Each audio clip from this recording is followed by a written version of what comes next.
it's going to be just a fabulous day and a really important milestone for this law school.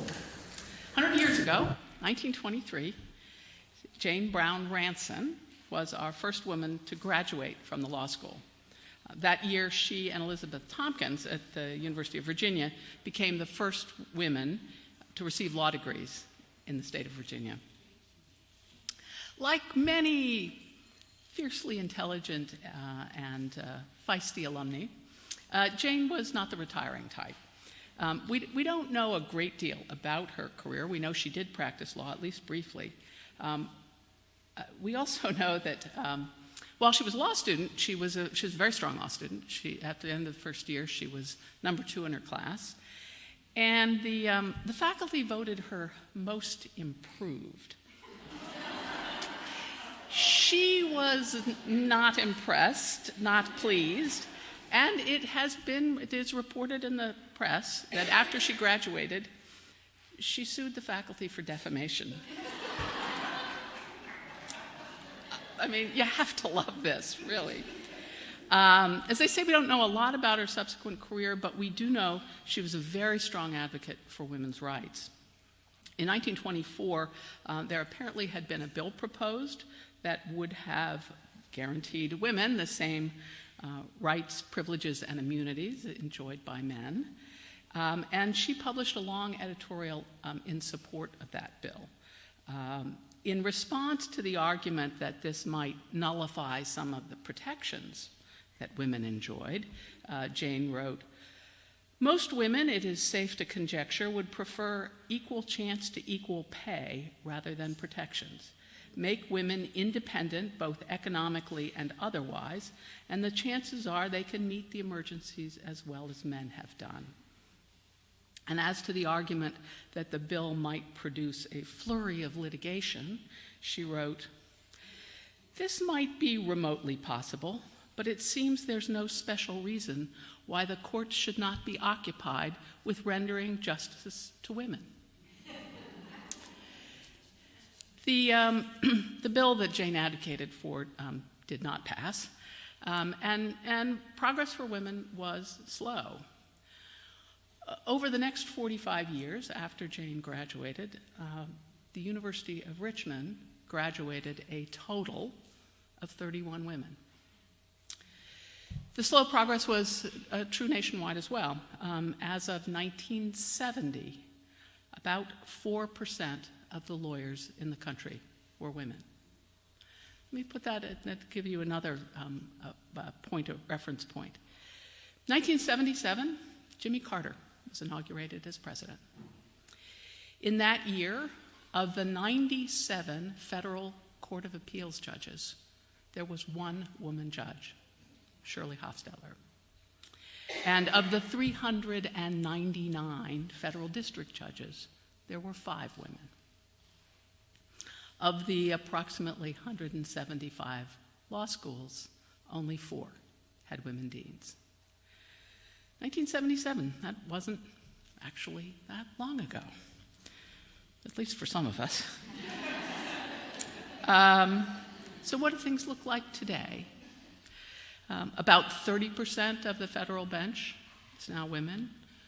40% of lawyers in the country are women. 42% of the law deans are women. 45% of law faculty nationwide. 55% of law students nationwide. And for this year's 1L class here at the University of Richmond, 61% of the entering class are women. It's a tale of amazing progress, and I'm enormously proud of University of Richmond's role in that progress. One thing that has helped facilitate the progress over the last 100 years has been the willingness of those who have gotten ahead to extend a hand to those coming behind. And this is particularly true of Richmond Law alumni.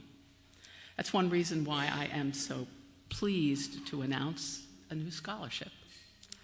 Thanks to a $50,000 commitment from our lead donor, Mary Lee Kramer, class of 1975, we have established the Law Women's Centennial Scholarship. You'll be hearing a little more about that in a few minutes.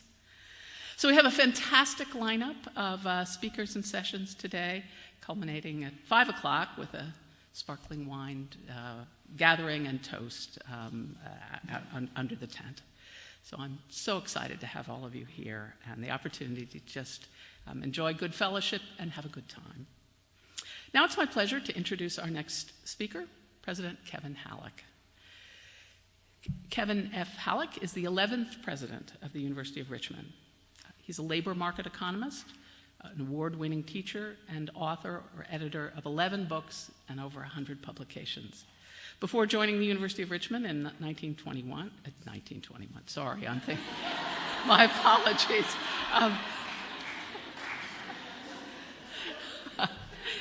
We'll make that 2021. He was not president when Jane was here. He served on the faculty at Cornell University as the Joseph R. Rich Professor of Economics and Human Resources Studies, Director of the Institute for Compensation Studies, and Dean of the Cornell S.C. Johnson College of Business. Kevin and his wife Tina grew up together in a small town in Massachusetts and now live in Richmond with their 2 rescue dogs, Mabel and Matilda. They have been married for 32 years and have 2 grown children, Emily and Tyler. It's my pleasure to introduce to you President Hallock.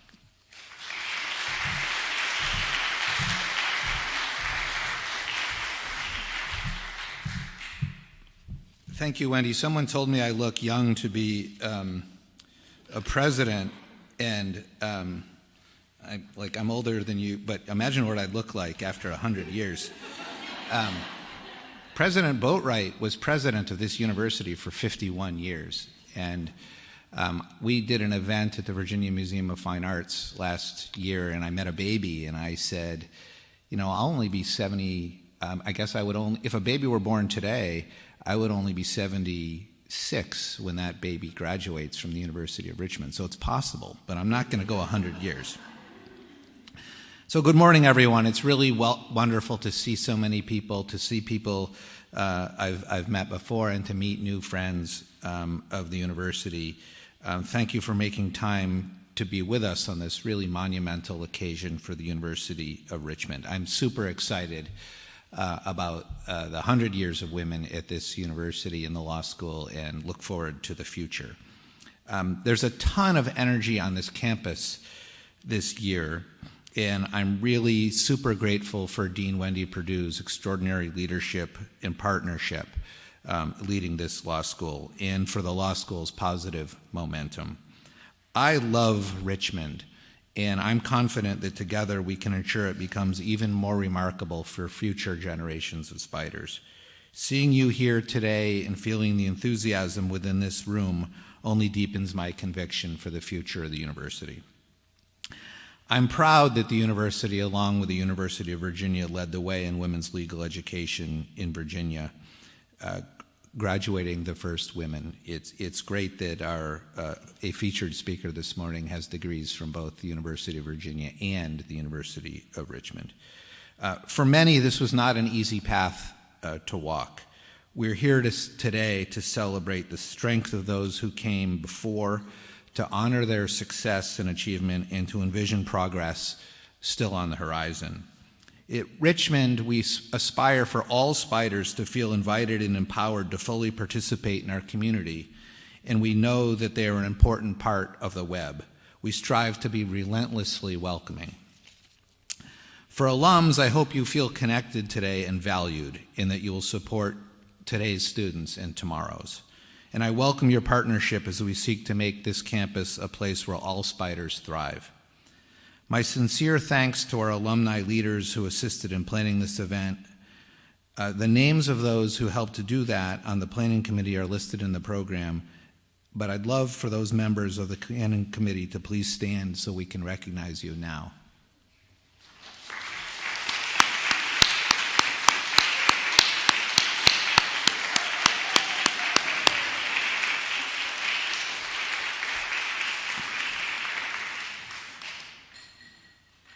Thanks to each of you for your service to the university, to the law school, and for your participation.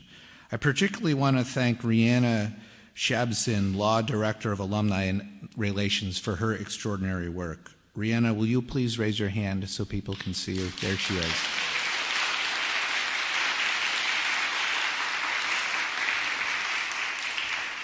That was a timid raising of hands, so she's right there in the back with the red. Many of you on the planning committee and attending here today have contributed to the new Law Women Centennial Scholarship, founded in honor of 100 years of women at the law school. You have the opportunity to hear more about the scholarship a bit later, but I wanted to take the opportunity to thank you to those who have already contributed. And in particular, I'd love to recognize the lead donor, Mary Lou Kramer, who established the scholarship with the Challenge Grant. Mary Lou, you inspired me and my wife Tina to join your effort, and I hope others will join us as well. Can you raise your hand again so people can see her? She's right over there.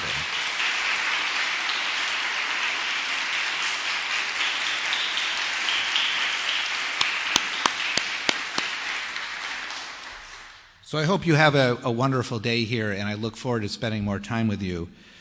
But now I have the honor to introduce Congressman and Spider alumna, the Honorable Jennifer McClellan.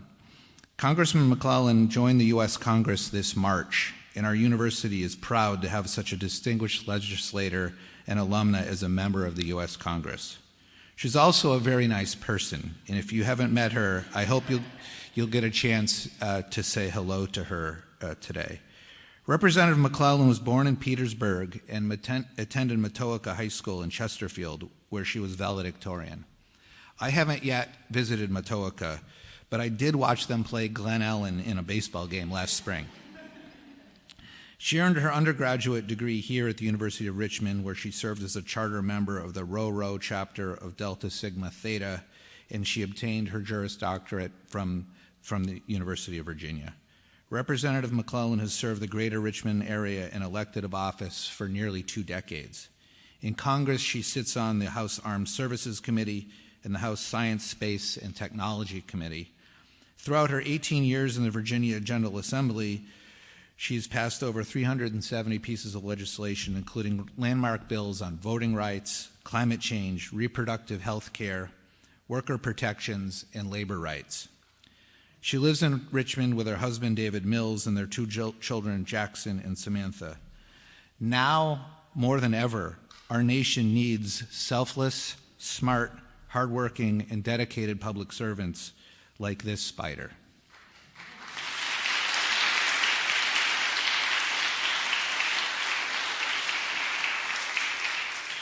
Please join me in welcoming Dean Wendy Perdue and Congresswoman Jennifer McClellan. Congresswoman, thank you so much for joining us today.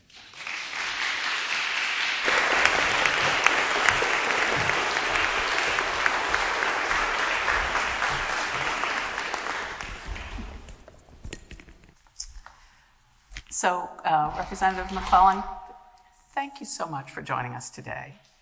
I thought we might start, just you tell us a little about your background and upbringing. You're a native Virginian, native of Petersburg. Tell us a little about that. Well, first of all, thank you all for having me here this morning. It's always a pleasure to be back where my public service journey began, here at the University of Richmond. Before I came here, though, I grew up, as you heard, in Matoaka, right on the Ettrick-Matoaka border. And my parents worked at Virginia State University. I was and continue to be a nerd, a proud nerd, and particularly a history buff. So I really grew up listening to my parents tell stories of what their life was like growing up in the segregated South during the Depression. My dad was born in 1925, so he remembered before, during, and after. My mom was born, she won't let me tell you when, but in the middle of the Depression. She in the Gulf Coast of Mississippi, he going back and forth between Nashville and Centerville, Alabama. And listening to their stories sparked a love of history. And when I was 11, I decided that at its best, government is a force for helping people and solving problems. At its worst, government is a force for oppressing some for the benefit of others. And so I decided at 11, I want to be a part of making government that force for good. Now, I didn't know what that meant at 11. For me, it meant I was a Democrat. I came here to the University of Richmond. I joined the Young Democrats. There were 4 of us. We all got in office. I was vice president. It was the easiest election I've ever. And we spent my freshman year focused on DC statehood because our secretary was from DC. Not very many of my classmates cared about that. And then the following year, the president of Young Dems joined a sorority, and I became president. The year after that was the 1992 presidential debate, and that sort of was the beginning of my real journey to Congress, but not in the way that I thought. When I went to law school, and I will say, I gotta confess this, the only reason I did not go to the University of Richmond for law school was because my sister was a devil spider and I needed to get away from her. And so when I went to law school, I thought I'm gonna be a lawyer to a Senate committee, a congressional committee, but that didn't really happen. So I think my background and my growing up kind of shows the power of being a nerd. That's a good thing, and that life is what happens when you're making other plans. I was interested in your comments on your connection to history. Petersburg is an interesting place in that regard. Petersburg, like most of Virginia, has a complex racial history. With the home of Virginia State University, which I think is the oldest fully state-supported HBCU in the country. So there's that history. And Petersburg has its share of Confederate monuments. Yes. And I wonder whether, as a child, were you kind of mindful of the tensions that were there? You couldn't help but be. Yeah. I mean, look, I grew up, I was in the 70s and the 80s. I graduated high school in 1990. And, so I grew up, watching the Dukes of Hazzard. And the history we were taught in school was not comprehensive. And there were a lot of things that you didn't think about. So, you would go, there was a year-long siege in Petersburg, so the Civil War was everywhere. And you just thought about there's a big hole in the ground from the Battle of the Crater, and there are all these, Civil War monuments, and that's just the way that it is. What's interesting is when I moved to Richmond, I literally lived around the corner from the largest monument to Robert E. Lee, I think, in the country, on Monument Avenue. And I didn't think anything about it. I drove past it every day, going to the Capitol, in the building where, my ancestors were enslaved, in the building that my ancestors built, knowing I was probably Robert E. Lee's, and definitely Harry Byrd, who I walked past every day to go in the building. I was their worst nightmare. But I never thought about it until the Lee Monument came down. And when the Lee Monument came down, I felt a weight lifting off of my shoulders that I never realized I was carrying. And it was the weight of consciously ignoring, or subconsciously, I don't know, but ignoring that larger-than-life monument and what it stood for and why it was put up, which was to put people like me in our place. And when that monument came down, that's when I really started to realize how much generational trauma that I, in addition to Black people all over this country, were still dealing with. So you came to the University of Richmond. Why University of Richmond? It's funny. I really wanted to go to Harvard. that was, and let me back a little bit, so Robert, John and Robert Kennedy were like my political heroes growing up. And I was like, I'm going to go to Harvard, I'm going to work on a congressional committee. Which you get to do now. Which I do get to do now. And I applied to a couple of Ivy, and I got accepted. But my sister went here, Julie McClellan. And I have to credit then Dr. John Roush, who was the vice president. I went to visit Harvard, and I was like, first of all, it's too cold here for me.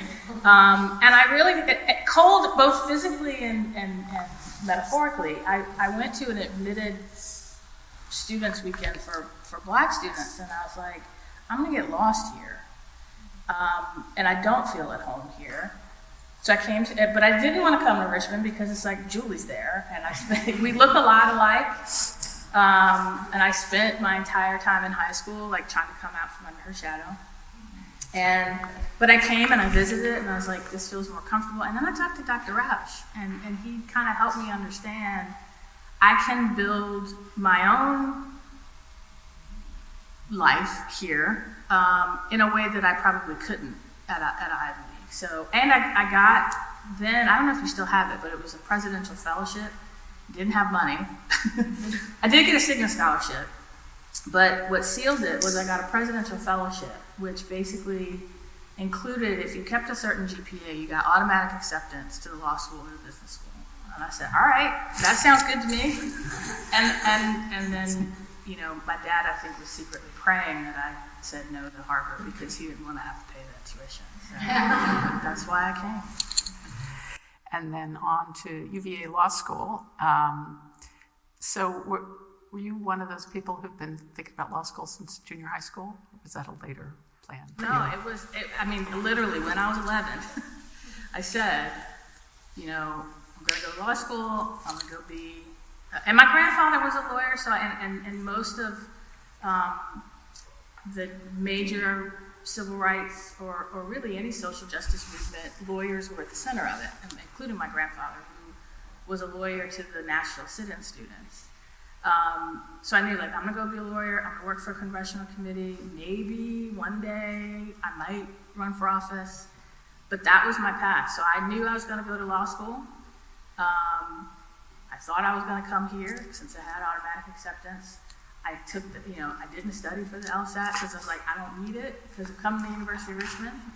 I applied to UVA on a lark just to be like, can I get back? And then I did. So I always knew, once I decided I wanted to be involved in government, I knew I was going to be a lawyer. So out of law school, you went to Hunton for a few years, and then Verizon. Mm-hmm. What was your practice? What were you doing? So when my first year in law school, Republicans took over Congress. I didn't want to work for them. So I follow, everybody applies. I don't know if it's the same here, but definitely at UVA, everyone is pushed into, law firm summer associate track. So I interviewed and got a summer associate job at Hunton in Richmond for my entire first year, half of my second year. And when I got my offer to go work there for Lewis Powell, who was a Republican, but he may not be now, I don't know, we haven't talked about it. It was to do toxic tort litigation, which I thought, ugh. But I liked Lewis. He was a very good mentor. And I thought, I'll come here, I'll do this for a little while, and then figure out something else. Between my second year clerkship and when I graduated, the Telecom Act of 1996 passed. And so when I came to Hunton, it was to implement the act, which I loved because I was a political science major. I knew the whole how a bill becomes law. Now it was like, what's next? How does a law get implemented? And we literally were making it up as we went along.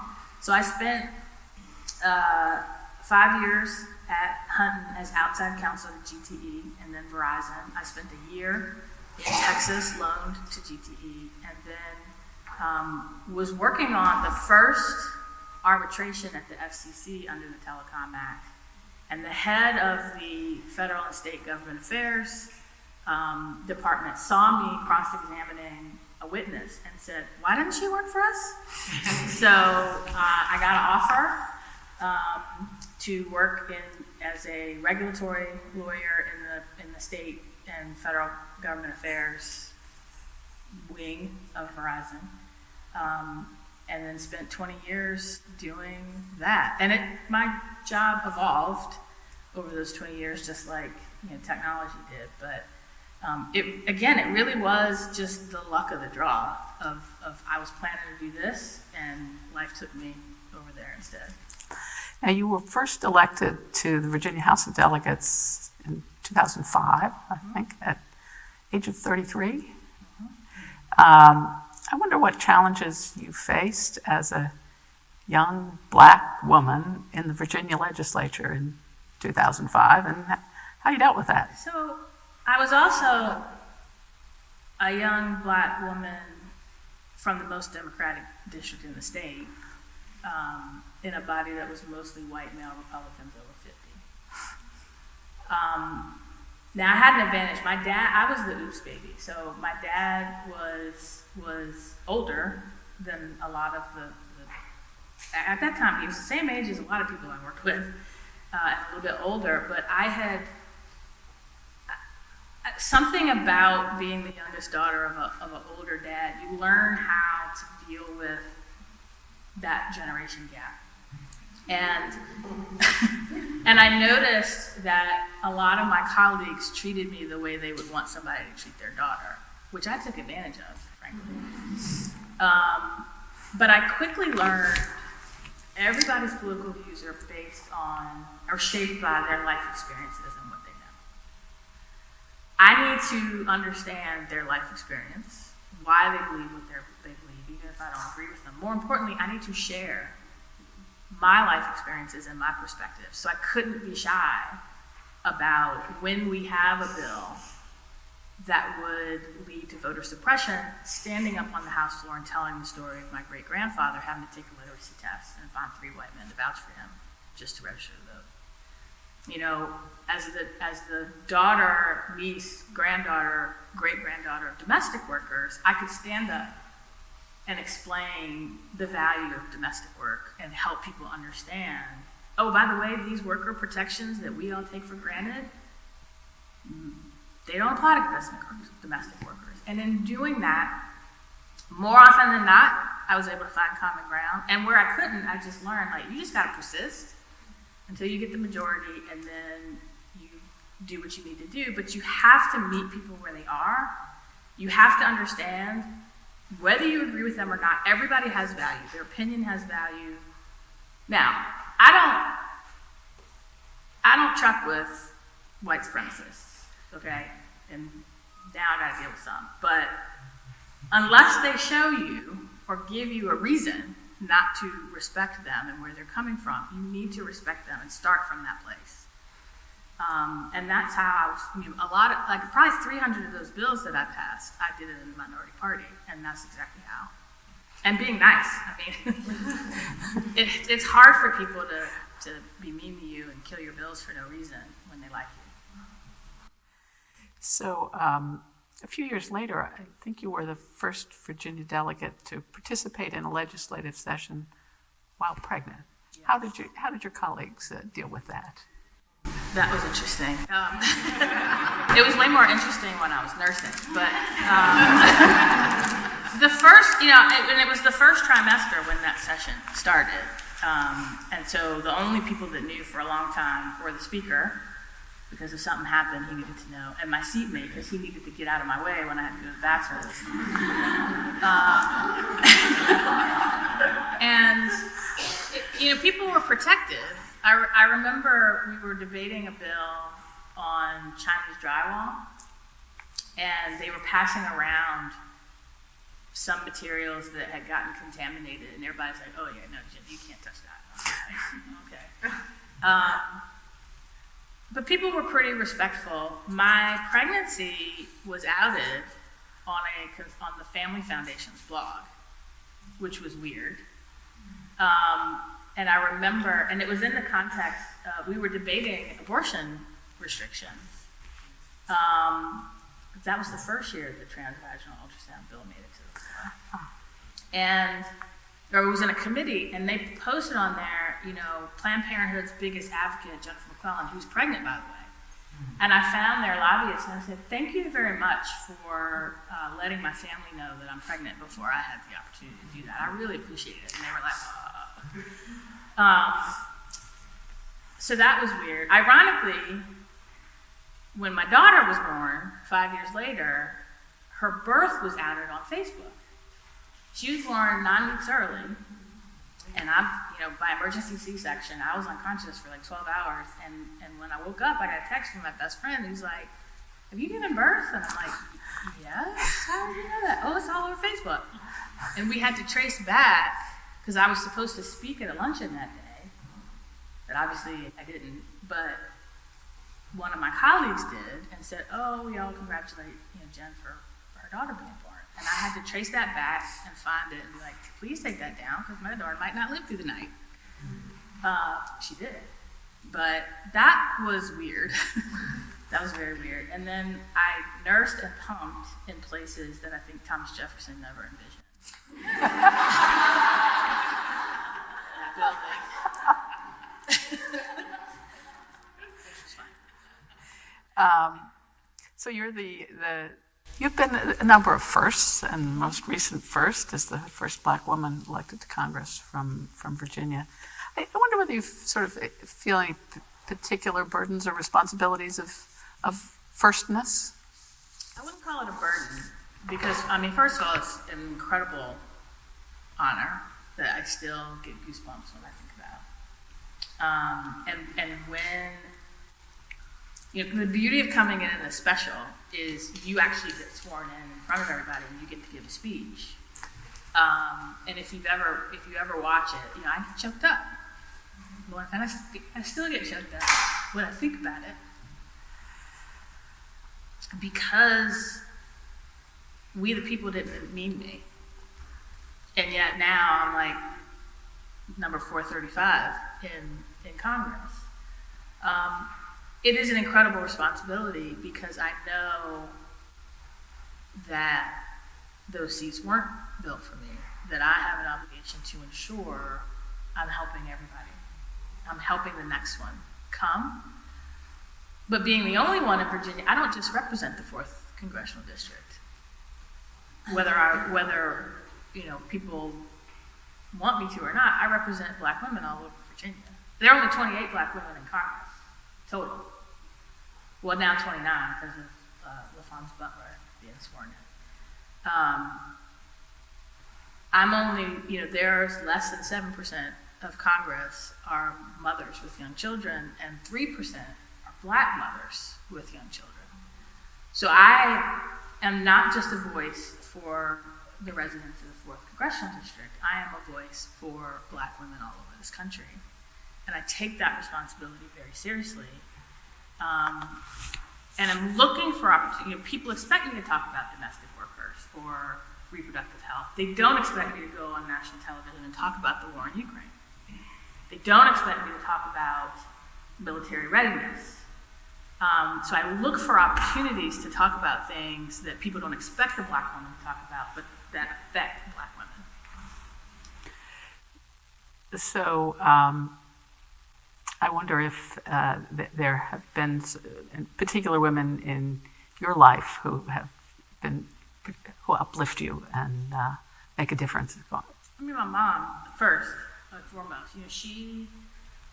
She was the youngest of 14, the third youngest of 14 children, and the first member of her family to go beyond the 8th grade. Because in her town, the only school for Black kids was the Catholic Church, and that's how far it went. So she worked for a year as a domestic worker, moved to Jackson to go to high school, and then by the time I was born, she ran the TRIO programs at Virginia State University, which are 3 federally funded programs to help at-risk students and first-generation students. So I grew up with a very good role model on how to overcome adversity, on how to be a working mom. And so I think she first and foremost.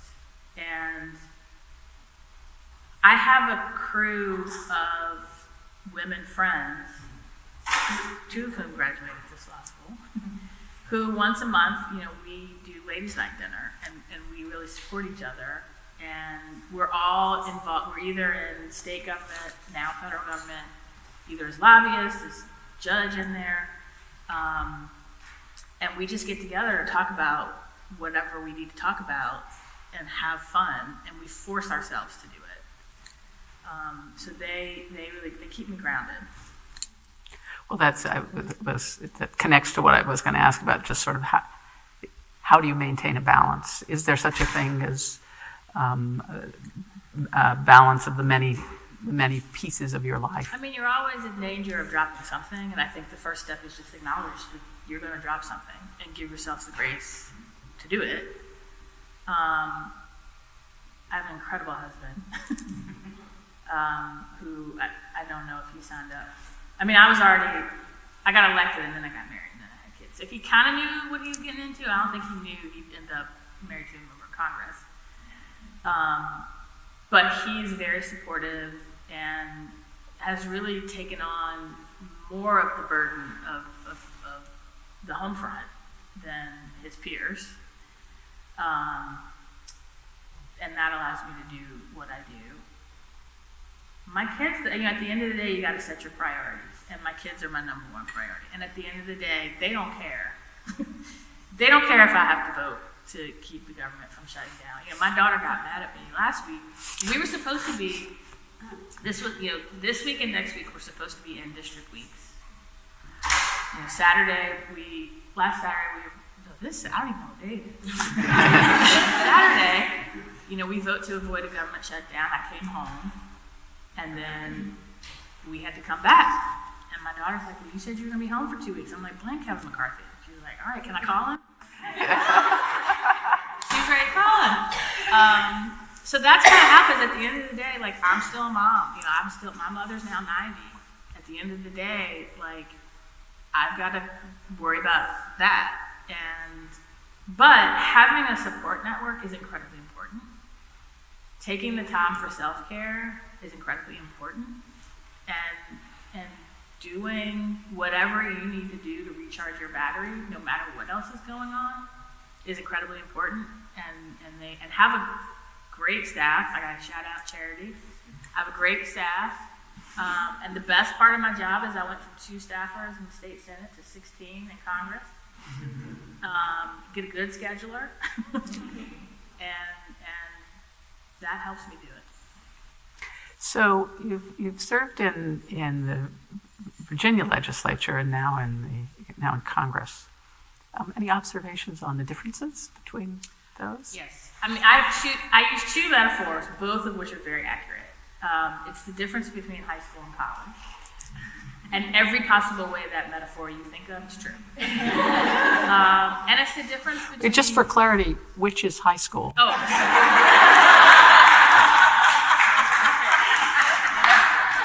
The House of Delegates is middle school, the state senate is high school, and the House of Representatives is college.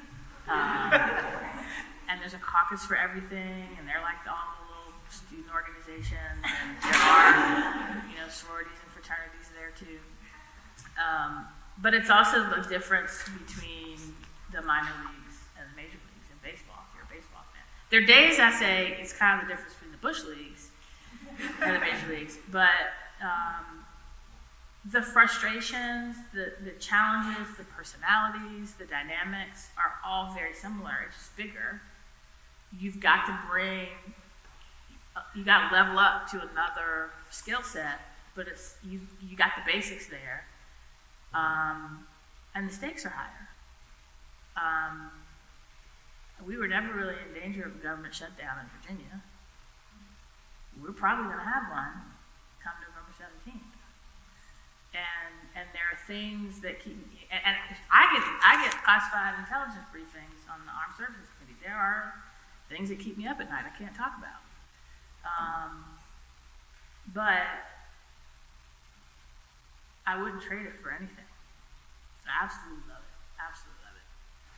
So at this moment, you referenced potential government shutdown, and there's much commentary on dysfunctional government. Are you optimistic or pessimistic about you're serving in government, so I assume there's an optimism, but how do the rest of us maintain an optimism about effective government? Most of the time I'm optimistic. I have my moments. But at the end of the day, the vast majority of people in that building, Democrats and Republicans, are there to help people. Believe in our government, believe in the Constitution, believe in democracy, and want to protect it. Don't get me wrong though, democracy is at its most fragile since the Civil War. I'm not going to sugarcoat that. And there are 5 to 12 people who want to break it, who are members of Congress, one of whom might end up being our next speaker, one of whom is and wants to be our president. That is not hyperbole. I've heard what these people think. I've seen them try to break it. But what gives me hope is, my one regret about serving in Congress is I never got to serve with John Lewis. And in his final words to us, he said, democracy is not a state. It's an action that requires every generation to do its part. And again, the vast majority of people in that building want to do their part to save democracy. It's not perfect, but it's the best form of government, and it's lasted this long. But frankly, we need you to help us. We need you to help us make sure that when people are voting, it's not like, who do I want to have beer with? Who do I like? At the bottom line, when you vote next November, you need to ask yourself, who is going to protect our democracy versus who is going to destroy it? And again, the vast majority of people believe in our system of government and want to keep it. So I think we have a few minutes if there are questions.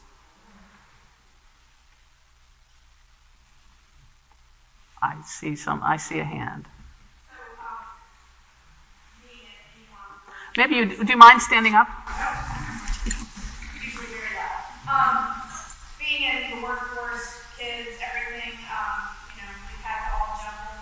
I love your focus on self-care. I feel like my kids are grown now, but when they were younger, I didn't have that focus, and I felt constantly guilty about any time that I would take away. Wondering what you would do for self-care, what you do to kind of get yourself away from all of that.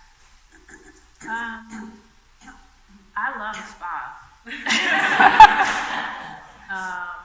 So I try, but I don't go as much as, before I got married, I was really good about going once a month. I'm lucky now if I go once every 6 months. But when I go, I'm there all day, even when we're on vacation. And my family just knows, like first day of vacation, we're going to the beach, mom's going to the spa. I binge watch TV shows. I think the hardest part for me is making sure I get enough sleep. I try, and Sherry's gonna laugh when I say this, I try to have at least one day a week where I'm not doing anything. Like after we voted to oust the speaker, I slept until 9. It was glorious. I took my time coming home. And I think in making sure that I'm in tune enough with myself to know what's going to relax me and what's not. I ran for governor in the primary. Didn't turn out that great. But I remember one of the biggest struggles I had with my staff is they would randomly schedule days off. And they're like, you need a break. And I'm like, you don't understand. On this particular day that you have scheduled a break, I'm going to spend the entire time thinking I should be doing X, Y, Z. So don't force a break on me. I will be the one to decide when I take a break, and I will be the one to decide what I do. But I have to be in tune with myself and what drives me and what doesn't, and not let somebody else dictate what my self-care is going to look like. There we go. Sure. You talked about your early career. You ended up doing something quite different from what you were originally hired for. So what advice do you have to young lawyers about how they, go about pursuing those first jobs and those first careers? I think, and this is particularly true now, even more true than when I was there. It's very rare for you to spend 20 years anywhere. So I think recognize your first job's not going to be your last, and that's okay. Think about, though, what you want to do. I mean, what helped me is I had a plan. And preparing for that plan made sure that I was prepared for the next thing. I never thought I was running for Congress. I was prepared to run for governor again. But then the opportunity came. And because I was preparing for A, I was ready when B came. So take the opportunity to hone your skills, but make sure you have an end goal. And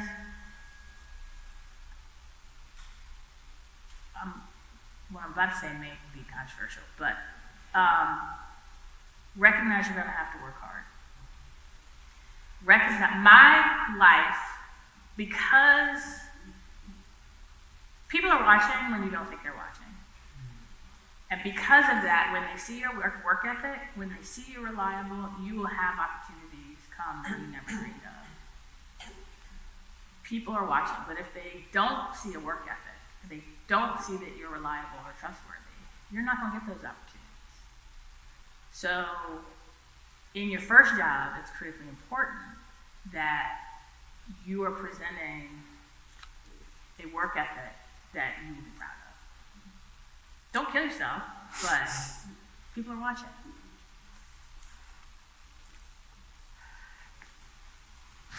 Earlier you mentioned being able to bring certain subject matter to the attention of different audiences that don't expect that from you.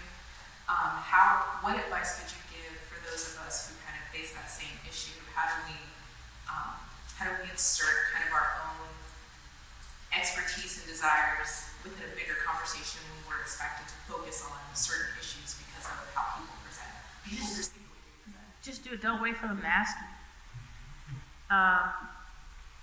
My first week in the House of Delegates was the anniversary of Roe versus Wade, and I was asked by Planned Parenthood if anybody remember Bob Marshall?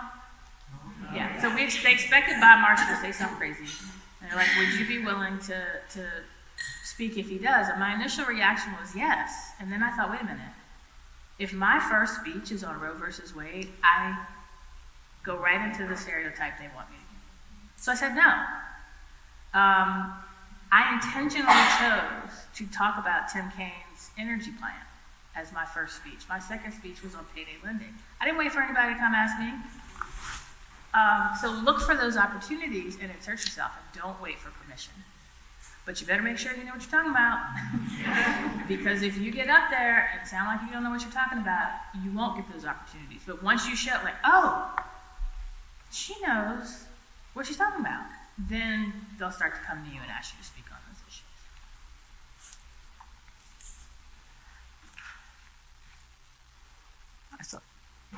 There we go. What has prepared you the most for working in Congress, or what experience do you wish you had had prior to? What has prepared me the most? I want raising children. Raising children. And being in the state legislature and I spent 14 years in the minority, 2 glorious years in the Democratic trifecta, and then in a divided government. So I kind of knew what to expect going in.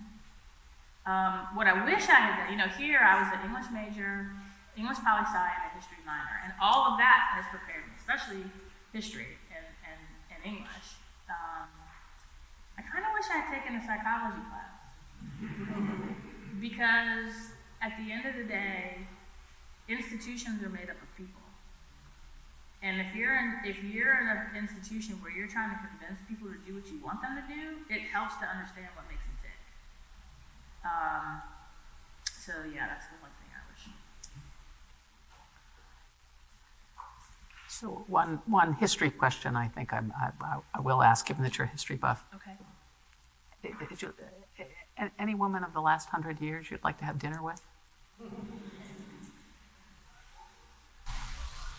so many. You can have a dinner party. You can have several.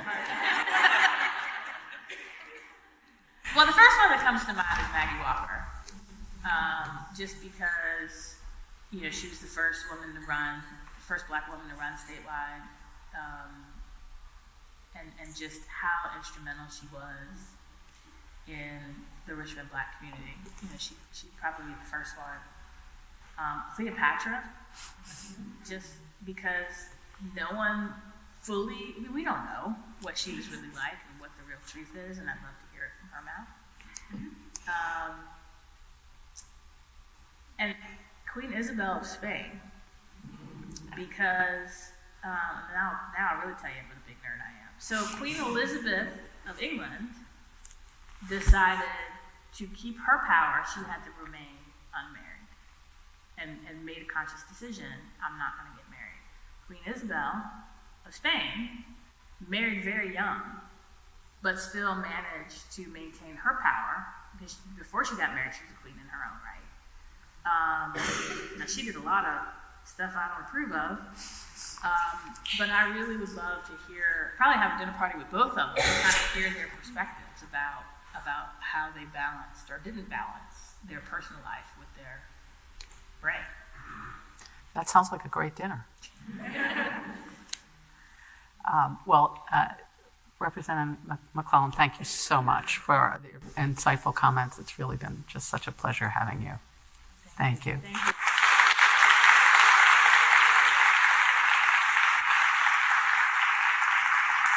That was terrific. Thank you so much. Thank you. Wonderful.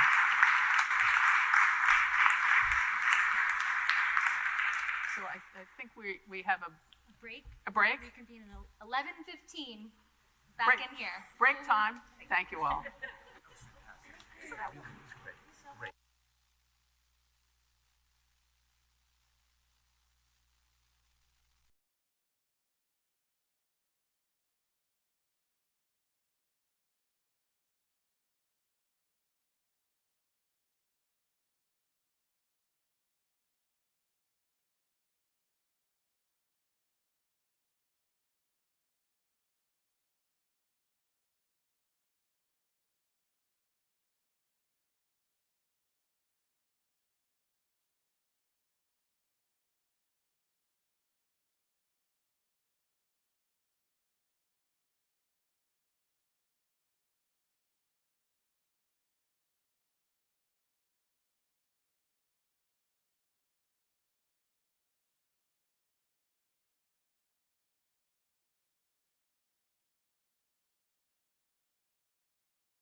Hello. Thank you for coming back. For those of whom I've not met, my name is Allie Carter, and I am the Assistant Dean for Development and Alumni Relations here at the law school. Before we begin our next session, Richmond Law Women Through the Decades, with a retrospective video, I wanted to share a few housekeeping items. At the conclusion of this session, after our student speaker, Rebekah, finishes her remarks, we are going to take the opportunity to get a group photo, so we'll ask everyone to move their way to the front of the moot courtroom for that. After that photo at 12:30, lunch can be picked up in our newly renovated commons just past the atrium. There will be signs and people directing you there. Both half and full day registrations include lunch, and surprise, a random 10 lunch boxes will have a golden ticket inside. If you are one of the lucky 10 to pick a box with a golden ticket, please be sure to stop by the registration table by 5 p.m. with your ticket to choose a special prize piece of swag. Our networking lunch is meant to provide you a bit of a breather during our busy day and also the opportunity to connect with one another. Students, I encourage you to engage with alums during this hour, and likewise alums with each other and our students. Also, be sure to use the time to review our concurrent session lineup in your programs and map out your afternoon plans.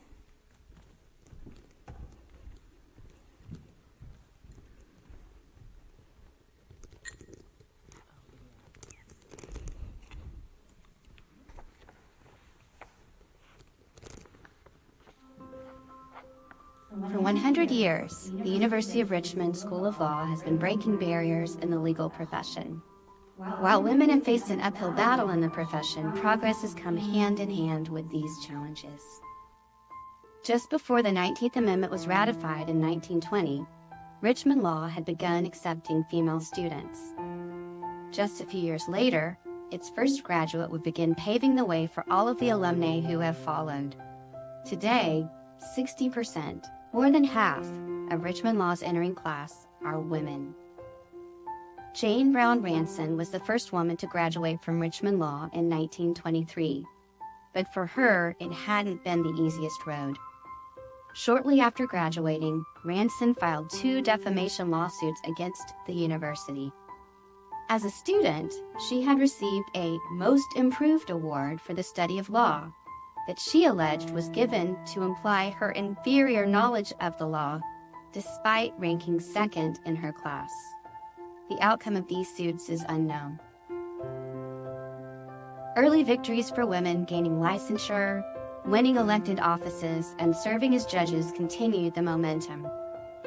More women enrolled at Richmond Law to pursue careers in the law, but it would be decades before one would step behind the lectern.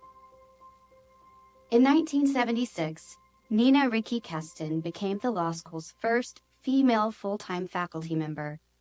She was younger than some of her students and fresh from New York University's tax program when she began teaching at an institution still dominated by Virginia gentlemen. One of her former students wrote, "Ricky was powerful and successful, not only because she was intelligent, but because she had courage. She had the courage to be the first, many times." Keston sadly succumbed to cancer before she came up for tenure. And today, both a scholarship and a separate service award are given to students in her memory.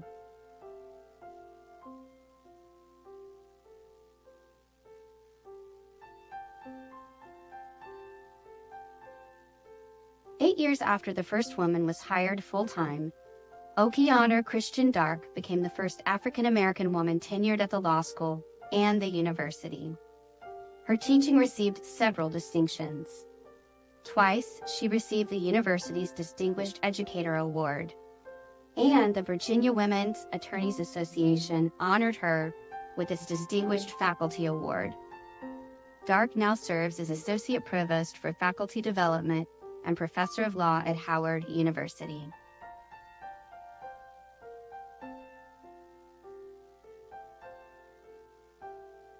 In 1992, Richmond Law hired Aziza Al-Hibri. She brought both experience in corporate law and an abiding commitment to human rights. Al-Hibri scholarship focused on issues of Islam and democracy, human rights in Islam, and Muslim women's rights. Since retiring in 2012, she has served on a national task force examining federal policies and actions related to the capture, detention, and treatment of suspected terrorists. And she was also appointed by President Obama to serve on the U.S. Commission on International Religious Freedom from 2011 to 2013.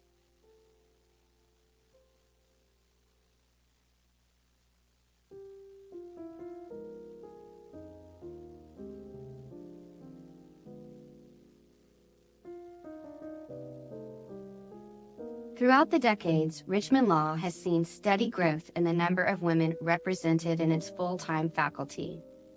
From a sole individual in 1976 to now more than half. 32 of Richmond Law's 55 full-time faculty members are women. Richmond Law achieved another milestone in 2011 with the appointment of Wendy Perdue as Dean of the Law School. She is also the first woman to serve as dean of any law school in Virginia. Richmond Law alumni have had a huge impact over the last 100 years. As lawyers, judges, business people, community leaders, they've been changing their communities, the state, and the country, all for the better. It's so exciting to see the progress we've made. There's so much for us to celebrate. Over the last 100 years, we've seen amazing progress for women lawyers in general, and Richmond Law alumni in particular. In recent years, philanthropy has played a significant role in the recognition of women at Richmond Law. In 2022, the law school received a generous donation in memory of Nancy Litchfield Hicks, class of 1985, to establish the first professorship at Richmond Law named for a woman. It was awarded to Professor Jessica Erickson, who is now the Nancy Litchfield Hicks Professor of Law. And just this year, to honor a century of women at Richmond Law, Marilynn Kramer, class of 1975, made a generous lead donation to establish the Law Women's Centennial Scholarship. This important new scholarship endowment will pave the way for future students to experience a world-class legal education here at Richmond Law in the next century and beyond. Women lawyers and Richmond women lawyers are leading bar associations, managing law firms and corporations, creating and leading nonprofits, and serving on the bench. Today, 1/3 of the judges in Virginia are women, and many, many of them are Richmond Law grads. I'm so proud to be a part of this institution as we move forward and celebrate the next 100 years of women graduates.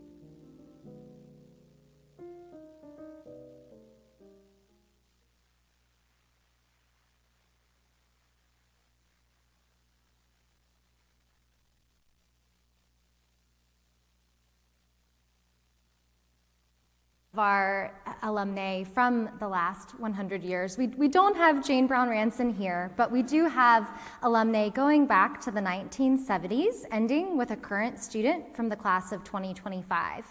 While you can find bios of these amazing panelists in your program, I'd like to offer each the opportunity to introduce herself to you this morning. Robin, our 1970s representative, can you please lead us off? Absolutely. I'm Robin Robertson Starr. I graduated in '79. I must say it's a little sobering to be the oldest person in this group. But just a quick overview of my career. I graduated from this law school, and then I worked for a couple of private law firms in Richmond, and I was in-house counsel for a couple of corporations. Most notably, I ended up at Williams Mullen, where I became a partner in the corporate section. I focused primarily on mergers and acquisitions and corporate governance. And I left there to go do the work of my heart and soul. Certainly not the work of my bank account. But I became the CEO of the Richmond SPCA, and I was in that role for 23 years. It is a tenure that I am very proud of. We became one of the most prominent no-kill humane societies in the country. We created a spay-neuter clinic and then a full-service veterinary hospital that provides full-service veterinary care to the pets of low-income pet guardians. I retired from there a couple of years ago, allowing me and my husband Ed, who is also an alum of University of Richmond Law School, to have a little fun and go do stuff we love. But I continue to serve on the board of directors of the Richmond SPCA and also of the Richmond Ballet, which is another favorite organization of mine. So that's me. Good morning. I'm Marilynn Goss. I'm one of the presiding judges at the Richmond Juvenile and Domestic Relations District Court. My colleague, Judge Ashley Tunner, is here with us. We have 5 judges, 4 of whom are women. So I joined the bench in 2008, and in addition to my regular duties, I serve as the presiding judge for our behavioral health docket, which is formerly our drug court. I am married, husband number 4, I tell everyone. And I have 2 adult children. I'm very proud of my son, who's a detective on the police department here at University of Richmond. I have 1 bonus daughter. I have 8 grandchildren and 2 great-grandchildren. I've served on a lot of different committees and bar associations. I'm a member of Delta Sigma Theta sorority, as was our Congresswoman, and I'm very happy to be here with you today. Good morning. I am Shannon Taylor, and I am the Commonwealth Attorney for Henrico County and have been since 2012. Like everyone here, it is just unbelievable to see the faces out here, not just on the panel here, but like out into the audience. I'm very proud of my almost 30 years of practicing and being involved in a lot of the bar associations like VTLA, Virginia Bar Association, and I see, of course, the leaders of those organizations here. I also I don't think this made it into the program, but I'm also president of the Statewide Prosecutors Association. And while elected women, maybe we're getting close to that 1/3 mark of 120 electeds across the state. I am very proud that I think I'm like the 6th women president for the Statewide Prosecutors Association, and I'm really happy about the work that we're doing there.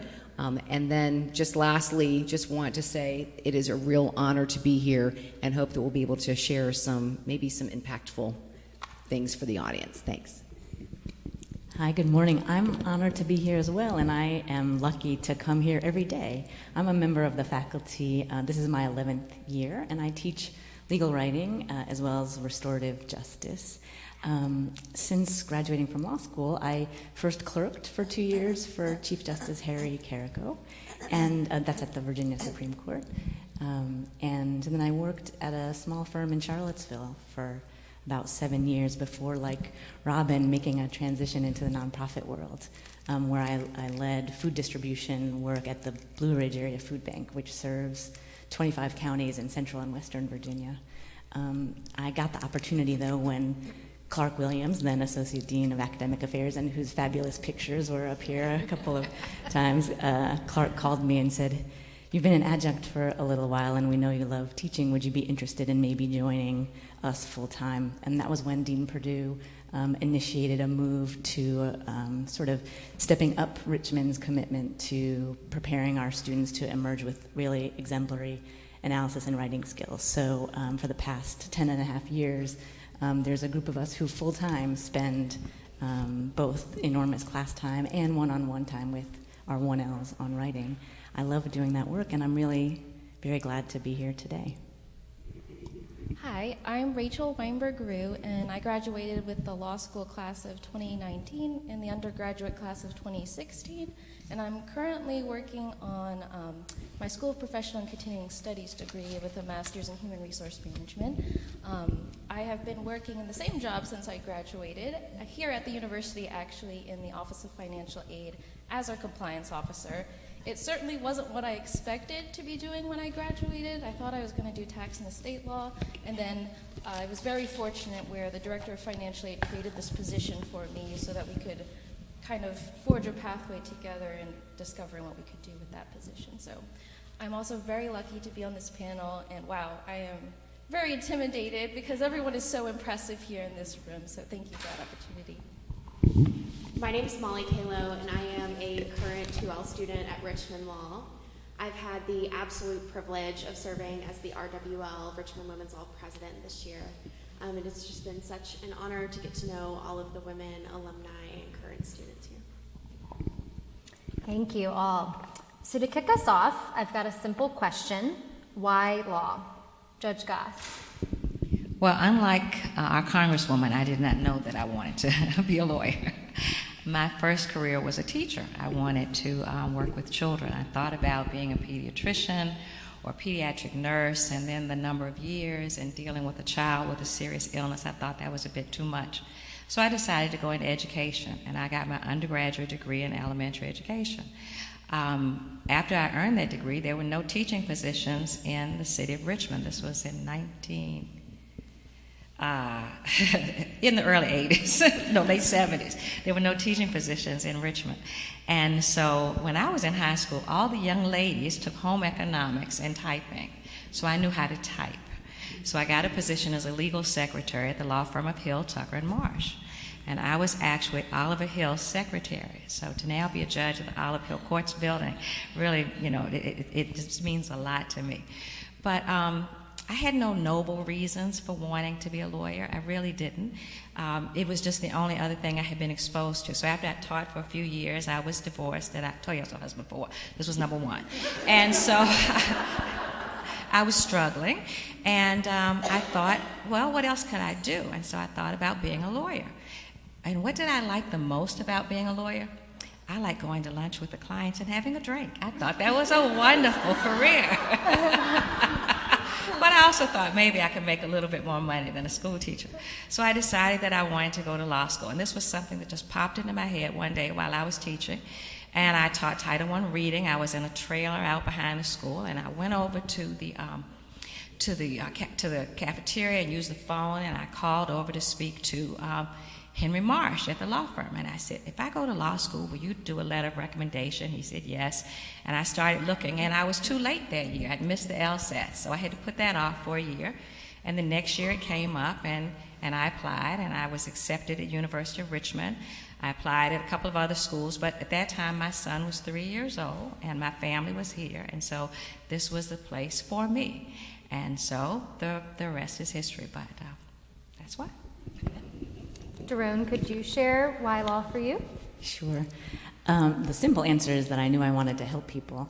And actually, I come from a family of teachers. My mother was a middle school teacher, my father a rabbi. Now, both of my siblings are teachers or educators, and I even married a teacher. My wife, Angela, taught at UVA for a long time.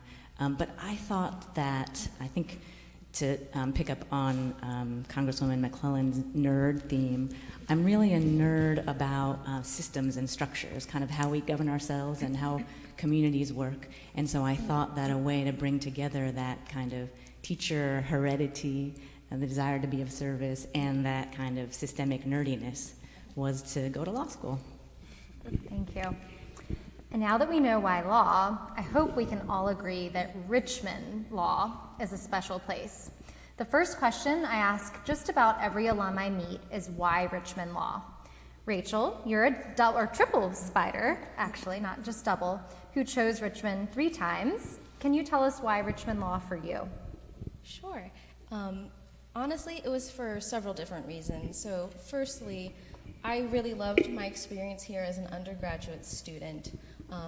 The way that the classes are small and the relationships that you can build with your professors is encouraged was absolutely amazing. And so knowing how the community was, that was one of the big draws.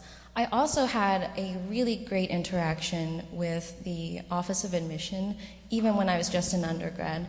I knew I wanted to go to law school even as a freshman, and so I made an appointment to talk to our Dean of Admissions here as a freshman, and I didn't know where I was going to go for law school at that point quite yet, but the kindness that she showed me in being able to walk me through the things that I was going to expect and just telling me all about like the opportunities that are available, it really made quite the impression. And then lastly, I was very fortunate to get a full tuition scholarship, so that helped too. How about you, Shannon? You promised a brutally honest answer in our preparation, so I'm at the edge of my seat. Well, for those who know me, that doesn't come as a surprise to anybody. I grew up in Charlottesville and attended the University of Virginia, where both of my parents were professors there. My father ran the summer school. My mother was graduate nursing professor. And like Congresswoman McClellan, my mother is this amazing role model. And for those who have had a chance to meet her, they know that as well. So probably I was very naive when I was trying to apply to law schools. I figured, well, I'm going to this great university. And by the way, I was not a 4.0 student at the UVA either. But the idea of like applying to schools in 1989 was, if you remember, for those who remember that was the first year that law school applications eclipsed med school applications. Law school, for whatever reason, in 1989 became the graduate program that people wanted to engage in. And so for someone like me, who was, a decent student and took the LSAT and had a decent score, applying to top 10 programs across the nation was not going to happen. And so instead, I came to Richmond and worked as a paralegal at Hunton. And I know that, like Cheryl Waxdale, she was a partner there when I was just a young person walking the halls. I'm sure there's some other people in the room too. But my attempts in going to law school just, I was not being honest with myself about where I could apply, because again, if it started off in 89, it got worse in 90, the competition was more fierce in 91. And I did know people who had gone to University of Richmond Law School, and so in applying, I was selected to do the summer program. I don't even know if we still do that anymore, but I'm glad that they had it back in 1995. And Michelle Rahman was the admissions director. And to hear more about my personal story, my brother passed away in July of 95, and we had just finished the summer program. I was back at work as a paralegal, public finance at Hunton, and had gotten the call that my brother had died. And when I go home and then I come back to work, I really think it was probably within a week when Michelle called me when I was at work and said, I know that your brother has passed away. I'm very sorry about what's happened to your family, but I wanted to let you know that we have a spot for you in the incoming class. And I'll never forget this. I can close my eyes and tell you exactly where I was. And I said, well, thank you, and I'll tell you, if not now, when? And so I made that decision, to come and start school and matriculate that fall. And what I can tell you on the other side, for being so naive that I was on the front end of everything, that was the best decision that ever happened to me. Kind of like what Congresswoman McClellan said, and like Judge Goss says, when one door opens and closes, another door opens. The education, the friendships, everything about this university, this law school here, and what I always tell people about just the amazing relationships that we have being in the capital of this Commonwealth, and the judiciary, the legislature, everything about this area makes it, I think, the best place to come to law school and be able to start a wonderful foundation for a great, great profession. Thank you. Do you think being a woman impacted your experience here? Well, probably, again, I was very naive to think about that. Again, having a strong role model from my mother, I just didn't really think about anything. I don't know, I'm so much more confident, okay? When you hit 50, you're like, you can do anything and not really care, right?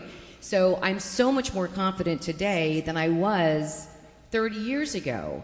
And that's just because I think of the way we are. I am incredibly impressed by the young women that I see in law school today and think about everything that they're able to do, and I applaud them, because I don't think I had that much confidence back then as I see here. But as a student, we're constantly, as we know today in 2023, we are constantly having to prove ourselves. And so to that degree, not being competitive necessarily with the male counterparts in my class, but just trying to do the best I could so that I could be successful moving forward. Robin, you were just a couple years ahead of Shannon.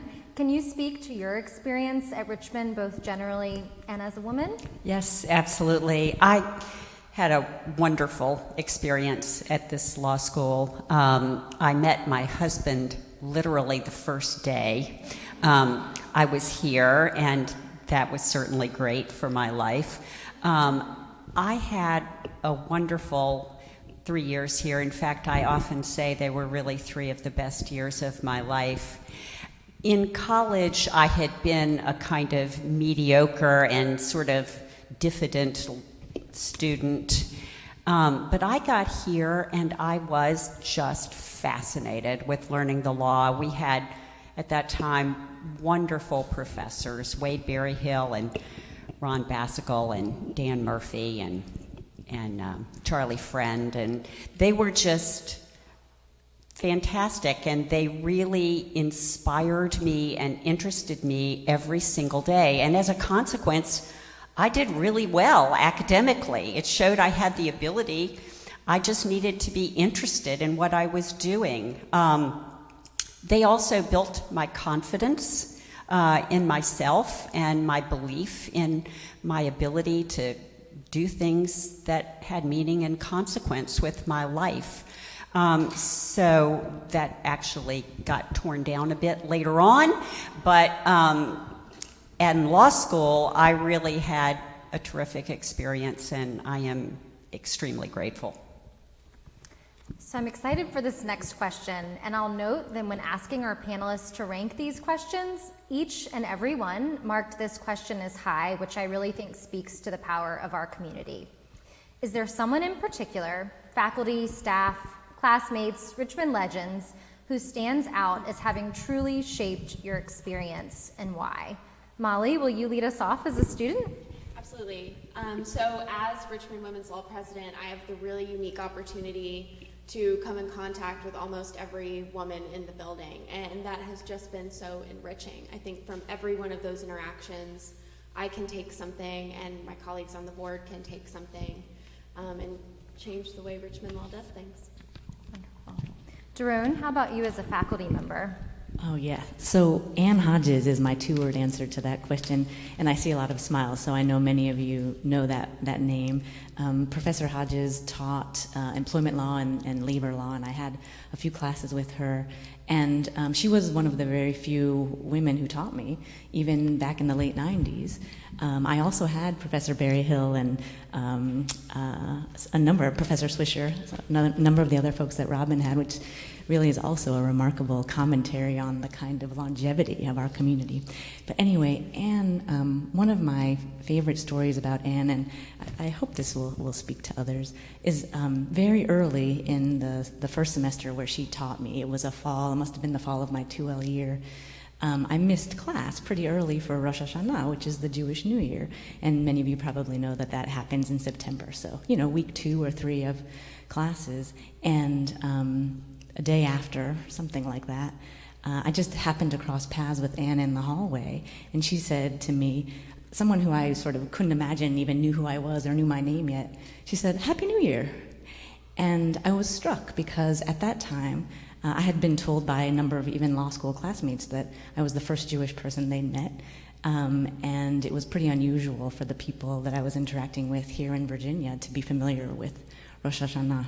And I think Anne is one of those people who both exemplifies just empathy and caring and sort of paying attention to the people around her, and she's an example of someone who prioritizes cultural proficiency and really knowing about the experiences of those who are different from you.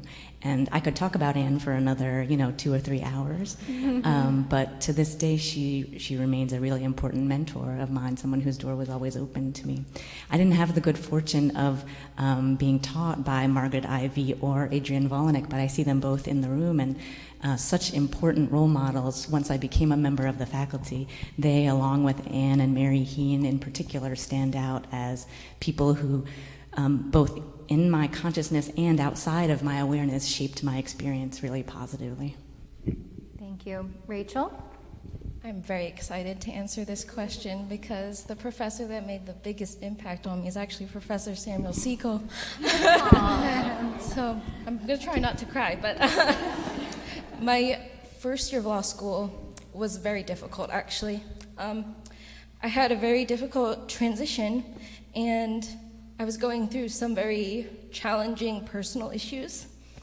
And I remember visiting your office, and you noticed that something was wrong, and you asked me, like, what's going on? Here, have a piece of cake. And I was like, oh man, I love carbs.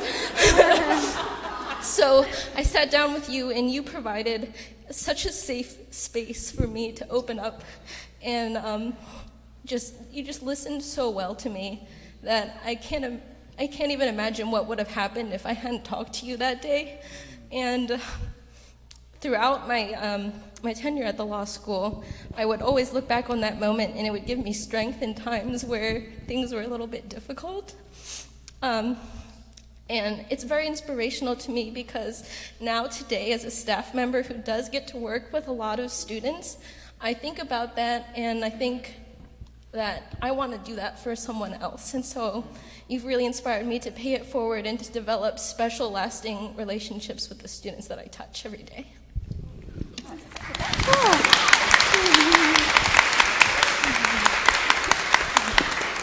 I'm crying too. After law school, think back to your first job. What was it like entering the workforce? What challenges did you face? What wins did you experience? Did anything surprise you? Robin, the workforce looked a lot different in the 70s and 80s. Can you share your experience?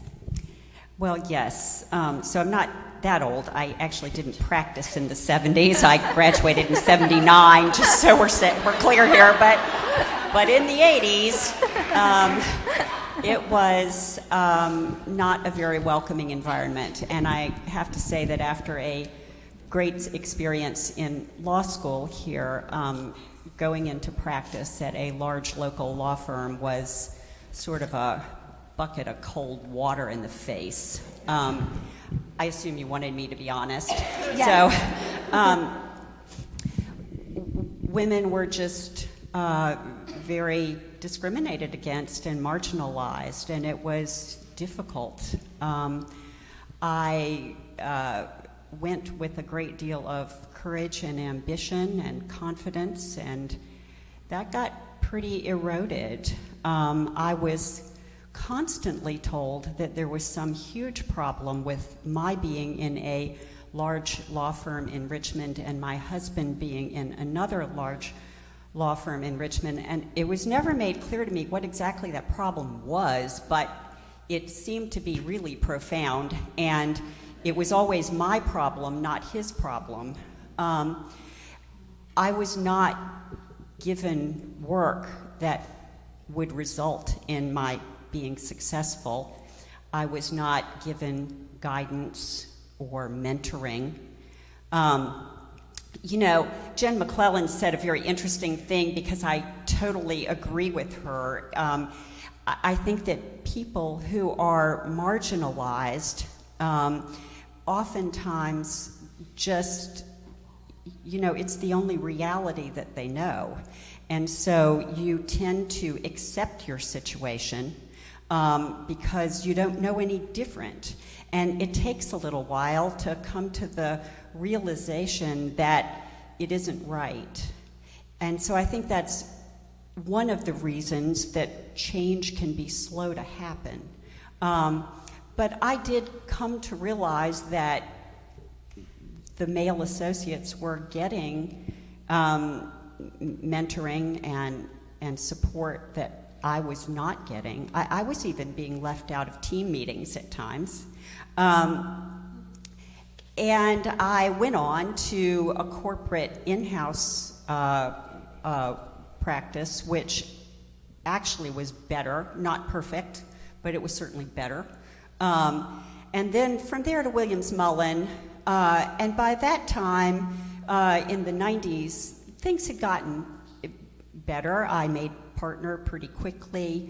I had a good work life and great relationships at Williams-Mullen, but in all honesty, at that point in my career, I had come to find the practice of law pretty unpleasant and not very rewarding. And I think that had a lot to do with the fact that I just decided I needed to do something else with my career and my life that would be more fulfilling and would make me feel happier with what I had, left behind as my legacy. And so I completely changed what I did, and frankly, it was the best decision I ever made. I had a quarter of a century of doing something that I found truly, deeply rewarding. So, sorry for a long answer. It was great. Similarly, I'd be interested to hear about your experience, Judge Goss. Well, be prepared for another long answer. If you think things weren't welcoming for you. Someone asked me one time, so how did it feel to be the only woman in the room? And I said, I haven't gotten past being the only black person in the room. So that was an issue I dealt with even before I dealt with the issue of being the only woman. We've recognized a lot of firsts today. One person that I think was omitted was Jennifer Robertson, who was in the class of 1977, and she was the first black woman to graduate from the University of Richmond. That was 50 years later.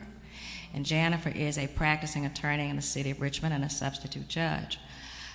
When I was here, and I was on the dean's list the entire time I was in college, and so when I came to law school, I was told I had to maintain a 2.0 average, and I thought, well, who can't do that?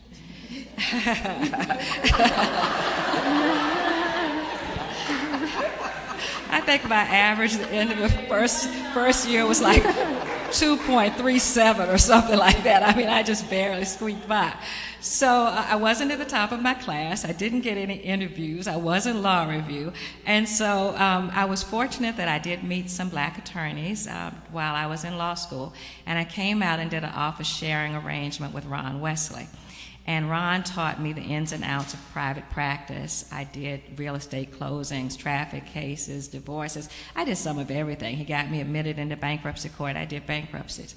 And at the time when we were sworn in, and I imagine they still do this, when you're sworn in, you have your first day of practice or whatever, and folks from Legal Aid came over, and they were recruiting volunteers, and I volunteered at Legal Aid.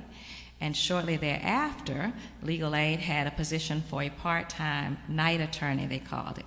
And the idea was that even though, your legal aid clients are indigent, they still have jobs, a lot of them, and it was difficult for them to get off from work to come and see a lawyer. So I staffed a group that met at after 5 o'clock from 5 to 8:30, Monday through Thursdays, and on Saturdays. And so those were the clients that I saw. Henry McClellan hired me, and he told me, I can guarantee you this position for 3 months. And I took the job. Well, they later then had a full-time position, and I applied for that, and I got that job. And so a promise of a 3-month position ended up with over a quarter of a century at Central Virginia Legal Aid. And it was very good for me because of the environment I was in, working with an African-American attorney, working at Legal Aid. I mean, Legal Aid was just a wonderful place to work. And so there were challenges. My challenge as a black woman was that the judges didn't know who I was. They thought I was from DMV, or maybe I was a DSS representative, but not necessarily a lawyer, so I had to kind of point that out. I had a couple of judges who even asked to see my bar card. I would enter the building, and if you were a man, didn't matter who you were. If you were a man, you had on a suit and a briefcase, you just walked on in past security. But when I'd come again, they wanted to see my bar card. Who are you, right? So that was challenging. And as a legal aid lawyer, anybody who's ever worked at legal aid, you had the challenge of not being a real attorney. I want a real lawyer, right? So there were challenges, but there were also such wonderful victories. I had times when I would go to Richmond Circuit Court to get an injunction. I remember one time it was snowing, and I had an emergency hearing scheduled with Judge Randall Johnson. And I got there, and the deputies wouldn't let me up. And finally, Judge Johnson called down and said, has she gotten here? I'm waiting for her. And they were like, oh, okay, and they let me up. So being able to really represent folks who needed your help. So I encourage you, you may not work at Legal Aid, but please do some pro bono work when you finish, okay? Thank you.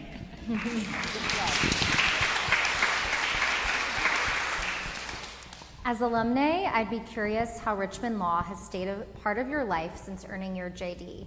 Rachel, could you answer this one as a young alum? Sure. So I never really left. That helps a lot. And one of the most favorite parts of my job is actually getting to sit down one-on-one with students and talk them through the financial aid process. But then when they find out that I went here for law school, then we talk about that too. I also get to talk to a lot of undergraduate students who've expressed interest in law school, and I really love mentoring those students in particular because they really don't know what they're doing, and being able to provide some of that guidance is really a highlight of my work. And then, of course, anytime there's an opportunity to get involved here at the law school or to come and talk to students for like their summer programs, I definitely jump at those, and everyone in my office knows if it's law school related, it's going to Rachel. So I just really, really enjoy being a part of this community, and I'm glad that I'm still here. Robin, I was quite fortunate that your retirement aligned right with the start of my tenure here at the law school, and it's been a true pleasure working with you as an engaged alumna the last several years. Can you speak to how the law school has remained a part of your life? Well, absolutely. In fact, you can see I'm pretty engaged. All the years I was working at the Richmond SPCA, I really couldn't do anything for other organizations other than the one that employed me. But once I retired, I really could support organizations that I love and care about, and the University of Richmond Law School is high up on that list for both me and my husband, Ed. We feel a deep sense of gratitude to this law school. We had, both of us, wonderful experiences here. It allowed us to have professions that we were deeply proud of. It allowed us to make a wonderful life for ourselves and our family. It allowed us to send our own daughter on to law school, too.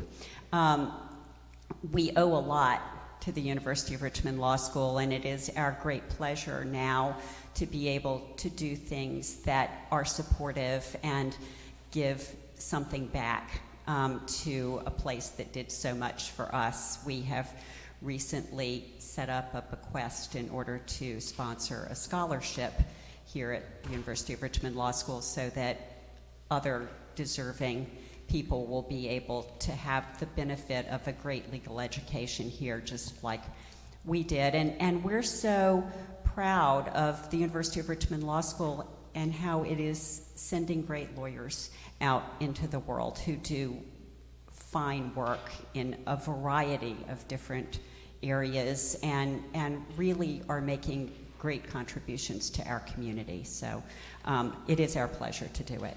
Thank you. I'd like to shift things a bit to discuss women in leadership in law. Molly, you are a leader in the building as president of Richmond Women's Law, our largest student organization. What do you see as the most important leadership trait a woman can possess? I mean, I think today alone in the room and obviously on the panel, we've seen a lot of perseverance and overcoming challenges that not only affect ourselves, but women in the entire legal community. So I think without that perseverance, it would look a lot less bright. Thank you. On that note, what makes women different? How do they lead differently? Maybe in some ways, dare I say, lead better? Shannon, what are your thoughts? Well, I do not apologize by saying that women do make better leaders. I feel like that as women, we process things differently. I mean, thanks to all the men who are here and supporting us, but we know about that. We know about what research says about how women process information. And I, again, we're going back to everything that Jennifer said earlier. When she talked about being empathetic, and maybe she didn't say that exact word, but the idea of listening to the individual who is sitting across from you and taking in what they're saying and figuring out how you can then be persuaded, by that person or be persuasive to that person. I think that women, we just have that ability better than men. And because I think that we have different characteristics that prioritize those things about, while we all like to win, we all want to make sure that the right thing is happening. So the idea of our egos, we are willing to push aside because we want to make sure that the right thing is going to happen, and not that we're necessarily going to get credit for it, but that we were part of a team that creates the solution. And I think because women are so much more attuned to wanting to be a team player, put together the right individuals, to have the right voices at the table, we are more effective in that way. Thank you. I'd like to talk about mentorship, perhaps from the angle of both mentor and mentee. Molly, can you speak about a mentor that has been formative in your development? Absolutely. So a couple summers ago, I was interning for the First Lady of Virginia, and I had heard that someone down the hall was an attorney, and I knew I was getting ready to embark on my own law school journey. And so I asked her to get coffee with me, thinking that she would absolutely not have the time of day for me because her job was much more important than my own. And she took me to coffee, and from that initial day, she immediately tried to uplift me at every given opportunity, not only supported me herself, but supported me with her network, and her continued support has really been impactful for my career. She helped me get my summer job last year. She and I are in touch weekly, and her support means the world to me. Thank you. Doron, can you speak to your experiences as a mentor to others? Sure. Well, as I thought about this ahead of time, the word that came to my mind is sacred, that the trust that is the trust that has to be offered by a mentee is something that a mentor must experience as sacred, and that sort of means it's important to bring our highest selves to the task. I am only now in my late 40s starting to believe that I'm capable of being a good mentor. For the first several years of this job, I thought, how could any of these guys trust me? I don't know that I possess any special wisdom. And then I started to realize it's not about possessing special wisdom. It's about listening, it's about collaborating, it's about partnering, and it's about sort of accepting the trust of the mentee. So I can't imagine a better way to be able to be professionally than to be in the role of a mentor. Thank you. Next, the question that has been top of mind for me in recent years, in particular since becoming a mother. What are some ways that you stay grounded and take care of yourself? Is work-life balance attainable or just a fallacy? Judge Goss, you're a mother, a grandmother, a great-grandmother. Well, all of my children are adults, so. But I do think work-life balance, it's possible, but it requires some real effort on your part. As I said, I worked for legal aid, so I was fortunate enough that when my children needed me, I could take off, I could go to a school play, I could do things like that. When my daughter was born in December, I didn't have to go back to work until after Easter, so I had some wonderful opportunities working at legal aid. But even as a judge, I try to balance things. One of my former colleagues is gone, Judge Robertson. I used to tease Judge Roberts about the amount of time that she would take off from work. And so now when I take time off, my husband says, "All right, Angela." So, but I try to take a week off every season. And so, and I don't have to go anywhere. I'm a stay-at-home person. I hibernate. I go home on Friday, and I don't have to leave again until Monday or Tuesday or Wednesday. I don't go back till next Thursday. I'm very happy about that. I don't take care of myself as well as I should. I try to eat kind of healthy-ish. There's certain things that I am addicted to. I'm addicted to Pepsi Cola. And so when I'm having a very bad day on the bench, my clerks go get me a Pepsi. And I had a deputy ask me one time, was there any way I could stop drinking Pepsi? I said, if you let me drink champagne. But they won't let me do that either. So I try to eat as healthy as I can. I try to exercise a little bit. I have dogs. I just love dogs. If any of you have pets, oh my gracious, you know, that unconditional love. You walk in the house and they greet you because they're so happy that you are home. Children, not always. Grandchildren, certainly not always. And I tell people, I'm not one of those lovey-dovey grandmas. I'm not. When we had COVID, I'm like, no, you can't come in my house. I'm sorry. We can meet outside. But like our Congresswoman told us, I gather with my friends. I have two really good groups of friends. We have the diva judges, and the diva judges and I are all going to brunch on Monday since it's a holiday. And then I have my girls. They're not lawyers, they're not judges. We get together, we cook and laugh and eat and just have a wonderful time. And sometimes my husband and my daughter have become part of the girls. So, but you just have to find the time. You have to make time for yourself, whether it's time to go to the spa, whether it's time just to stay at home and take a nap, get a weekend where you have some rest. I am blessed to have a very good husband, number 4. And so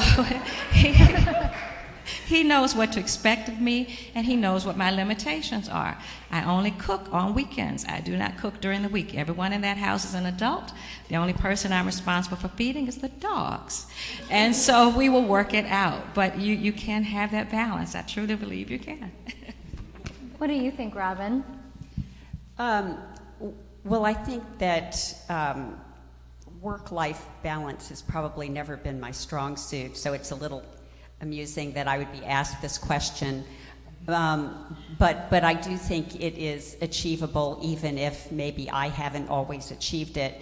I think you have to be honest with yourself, that if you're going to have a demanding professional career and a family, especially when your kids are young, and you're going to have some sanity time for yourself, there are only but so many, there's a finite number of hours in the day. So to make all that work, you're going to probably have to make some compromises. And there are probably times when you're going to drop a ball or two. So I think probably, a great piece of advice here is to not be so hard on yourself when you do drop a ball or two. It's just, it's part of trying to, manage it all and make it all work together. I do think that, choose your life partner very carefully. My husband...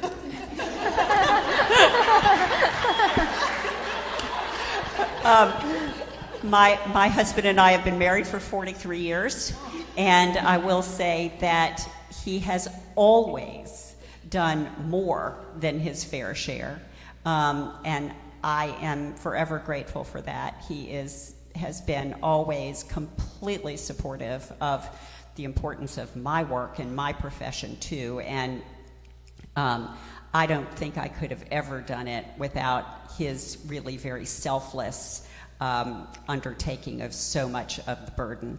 And I think that, you just have to do the best you can to make it all work together and realize that the time, as Judge Goss has said, your pets, they really, really make a difference in your enjoyment of life, and getting joy out of life is important, so make time to get joy out of life. Doron? I feel lucky because the work that I do involves relationships with people like Rachel. So one great way to pursue work-life balance is to get lucky with work that you love. But even work that you love has parts of it that stink. So the balance remains important. When I think about striving for balance, I think mostly about slowing down, and I think all of us have different ways that we slow down. I have to slow my brain down. I have to get to a place where I'm not trying to fix things, and my best friend slows me down in a million ways. I talk more slowly, I think more slowly. I like to run, and that makes it impossible for me to think because running is so hard for me, and so it distracts me from thinking. But anyway, over the years, just looking for ways to slow down, even if it's just putting a 3-minute breathe session on the Apple Watch, even if it's those little teeny-weeny luxuries, a little bit of slow time is the way I maintain my sanity. Thank you. One of the most special outcomes of this anniversary is the way it has brought our entire community together. I'm delighted to see students alongside retirees in the audience. Judge Goss, not a retiree yet, but what advice or wisdom can you share with those in the room, particularly our students? Well, one of the things that you're going to have to learn to do is be a hard worker. I mean, that's just a part of life. You have to work hard, you have to maintain your integrity, because you don't ever want anyone to question whether or not you're being honest and forthright with them. I have lawyers who come in my courtroom and I ask a question I probably shouldn't, and I try to stop, like when the client isn't there and I say, "Where is your client?" Well, don't throw your client under the bus. I used to have some of them say, "I don't know. I told them to be here this morning. I don't know where they are." But that was not the answer. The answer is I have no representations to make to the court this morning, all right? So do your job. Leave your work at home when you can. I mean, I know you can't always. If you've got a trial the next day, there are times that you have to. That was the wonderful thing about becoming a judge, in addition to earning some retirement that I wasn't getting at legal aid, but to be able to go home and not have to prepare for a case the next morning. So leave your work at home when you can. I wrote down some things. Let me look. I'm almost 70. I have to look things up. Write things down so I remember them. Hold on. I apologize. Wrote down. Work hard, be prepared, be courageous. Be courageous. If you think you're courageous and confident at 50, wait till you get to 60. Leave your work at home if you can. Be respectful and gracious. The other night I was at a luncheon and a dinner, and Judge Roger Gregory was the speaker, and he said, "Don't let people make you angry. You hold that power. Don't get angry. Doesn't mean that you're not upset, but don't let them see that you're upset. Learn when to bite your tongue. I remember one time I kept talking to a judge, and he was sending my client to jail, and I kept talking, and he finally said, "Do you want to go with him?" And I had, "Okay, no, I'm done. Value your time, even if others don't." When we were talking about things, I like eating egg white bites in the morning, and so I saw this machine where you could buy the egg to make your egg white bites. And I thought, why? I can go to Starbucks. Value your time. Remember to smile. It really does help. Remember to smile and laugh. And don't sweat the small stuff. Robin, how about you? Well, I guess I would say, first of all, the legal education that you receive at this law school prepares you to do all kinds of things. And so I encourage every young lawyer to recognize that there are so many things that you can do that will be fulfilling to you and will really make a difference in the world and the quality of other people's lives. So, go into a law firm is a great thing to do, but also realize that there is so many other things that you can do and be open to them. And when things aren't working out for you, move on. I think sort of brings me to the second thing I would advise, which is that, and I think it's the same thing that Molly mentioned just a few minutes ago, tenaciousness, it probably matters more than anything else. You just got to keep on going. And when a situation you're in is not working out for you, look around for the next good opportunity, because they're all over everywhere. And move on to the next opportunity, and keep on going every single morning when your feet hit the floor. Just keep going, there is nothing that is more meaningful to your life success, really, than simply persistence. Thank you. We have one final question, but quick reminder, and after this, you're going to hear a little more from me and one of our amazing students. So our panelists will return to their seats, but you all please stay in your seats a few more minutes, and then we'll do our group photo. So the advice is a nice segue for our concluding question, and I'm going to mix things up from what I told you. We're going to go backwards in order this time. So in addition to advice, what hopes do each of you have for the School of Law and the next century of women who will have the opportunity to experience Richmond Law? I hope that the room continues to be full of women. I hope that the halls of Richmond Law continue to be full of women, and that the community that we create for the students as alums continues to grow richer. My hope is that the school continues to expand on its programming and support for its women who are entering the legal field, particularly women of color. I'll be honest, when I was in law school, I did not have the best experience as an Asian American. My classmates and I struggled to build Asian community and find mentorship and people who would support us through our endeavors. And so even just a few years later, I'm seeing more and more people and faculty that look like me, and that's very exciting. So my hope is that we continue to do this good work, and that diversity and inclusiveness continues to be important to the school. My answer is very similar to Rachel's. I hope we think of the Century of Women as a story of equity, ever-increasing equity, and that we be sure to expand our understanding of equity, even beyond the gender binary, for example. We understand that not everybody in the building today or over the last 100 years has been a man or a woman, and that we understand that we are ever under a duty to ensure that every kid who is coming up 11 years old, sitting in class and thinking about what he or she or they want to do, regardless of that kid's race or ethnicity or geographic location or socioeconomic status, that kid can imagine themselves as a law student somewhere, and that we take active efforts. It's not enough to reduce barriers. We actually have a responsibility, I think, to create pathways to be sure that equity continues to be a high priority. I would just say, let's keep doing what we've been doing. I just want to thank very much Dean Wendy Perdue for what she's been doing for the last 10 years now, I guess, plus more. But the reality is that under her leadership, this law school has really excelled.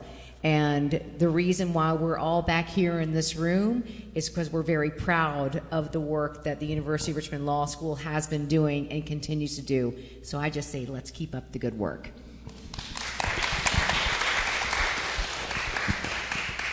Well, I hope that the law school will continue to promote and value diversity in the student body and faculty, that there'll be continued opportunities for third-year practice. I really think that's fantastic. And paid internships, we have some of those as well.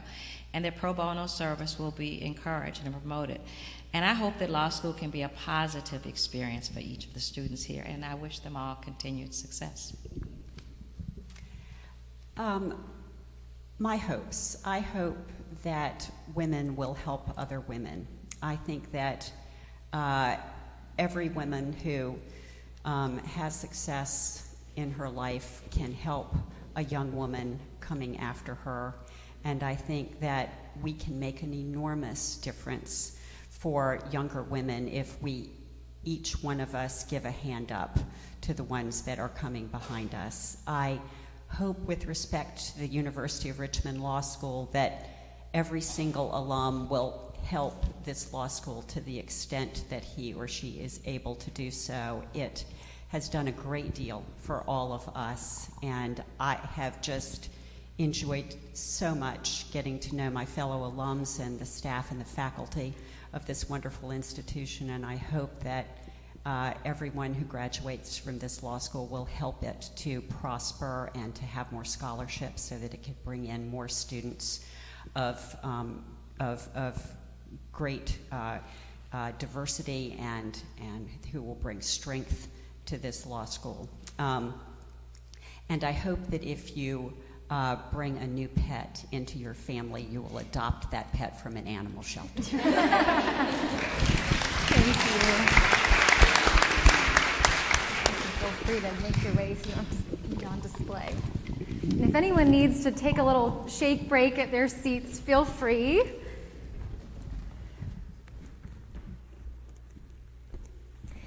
And I will ask, some of you may have noticed some pink beads in your folders. I see many of you are wearing them. If you're not, please put them on and wear them proudly.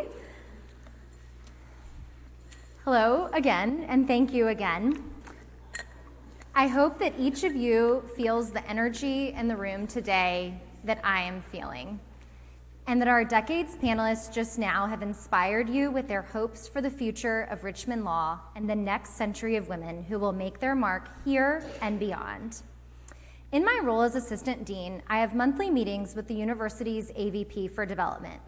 I share updates with him on our law operations, seeking his counsel, and identifying ways we may be able to partner in our work. When sending him the agenda for our meeting last week, I wrote to him that my update was simple: the women are taking over. As I look around this full courtroom today, surrounded by women and also some supportive men, I must say that my assessment was right. We are taking over, and I am thrilled to say it. So thank you. Thank you for your presence here today, but also thank you for your presence beyond these walls. To the students here today, thank you for taking the opportunity to be here. And to our Richmond Women's Law student volunteers in particular, thank you immensely for your help today and in the days leading up to this event. In my role, I don't often interface with students, and it has been a true pleasure. To the faculty and staff here today, your impact is immeasurable. You show up for our students every day, bring prestige to the school through your scholarship, and help my team in engaging alums. Thank you. And finally, to our alumni, you make a difference day in and day out, representing the school in your workplaces, your communities, and in the legal sector, mentoring and hiring our students, volunteering your time here at the law school, and generously giving back philanthropically. Thank you. Doing this work is a true honor because of the relationships I am able to forge with you. People often ask me how I ask for money, and my response is that I don't look at my work in that way. Instead, I see it as partnering with incredible, caring people to help them make a difference here at the School of Law. One such partner is Mary Lou Kramer, a 1975 alumna who attended law school at a time when not many women did, one of just 10 women in her class of 110. For that reason, during our first meeting about 4 years ago, I remarked that I had a feeling she had a unique perspective to share, and a spirited conversation ensued, one that was a celebration of women all on its own. Since then, I've been pleased by Mary Lou's deepened engagement, most recently as a member of our planning committee for today's event, and as the lead donor for our 100 Women, 100 Years Philanthropy Challenge. As the lead donor, Mary Lou committed the $50,000 required to establish the Law Women Centennial Scholarship, a permanent scholarship endowment which celebrates a century of women at Richmond Law while paving the way for the next century of students and beyond. This gift did come with a stipulation, though. She wanted it to be a catalyst for others. The 100 Women, 100 Years Challenge therefore has a collective giving goal: $100,000 in total funds raised from 100 donors or more. I'm delighted to share that we have surpassed our dollar goal with nearly $115,000 in funds raised thus far. And as of first thing this morning,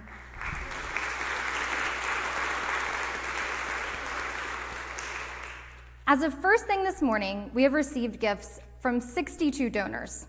President Hallock was number 62, and I did very boldly ask him for money. Those around you with these pink beads on have joined the challenge, and those who have this leadership circle ribbon have committed $1,000 or more to the effort, some through a single gift, some through monthly recurring gifts, and others like me through a multi-year pledge. Thank you. To hit our participation goal and fully unlock Mary Lou's commitment, we do still need 38 additional donors to join us in making a collective impact. Your gift of any size today can help us to unlock these critical funds. In your program, you can find more information about the scholarship, as well as an honor roll of donors thus far, as of Monday. You'll also find a pledge card in your packets and notice QR codes for giving displayed on tables during lunch.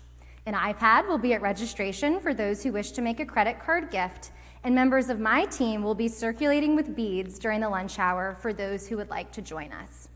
If everyone here today joins our challenge, we will blow our goal out of the water. I know we can do it. We are mostly women after all, and as I mentioned in my opening, we are taking over.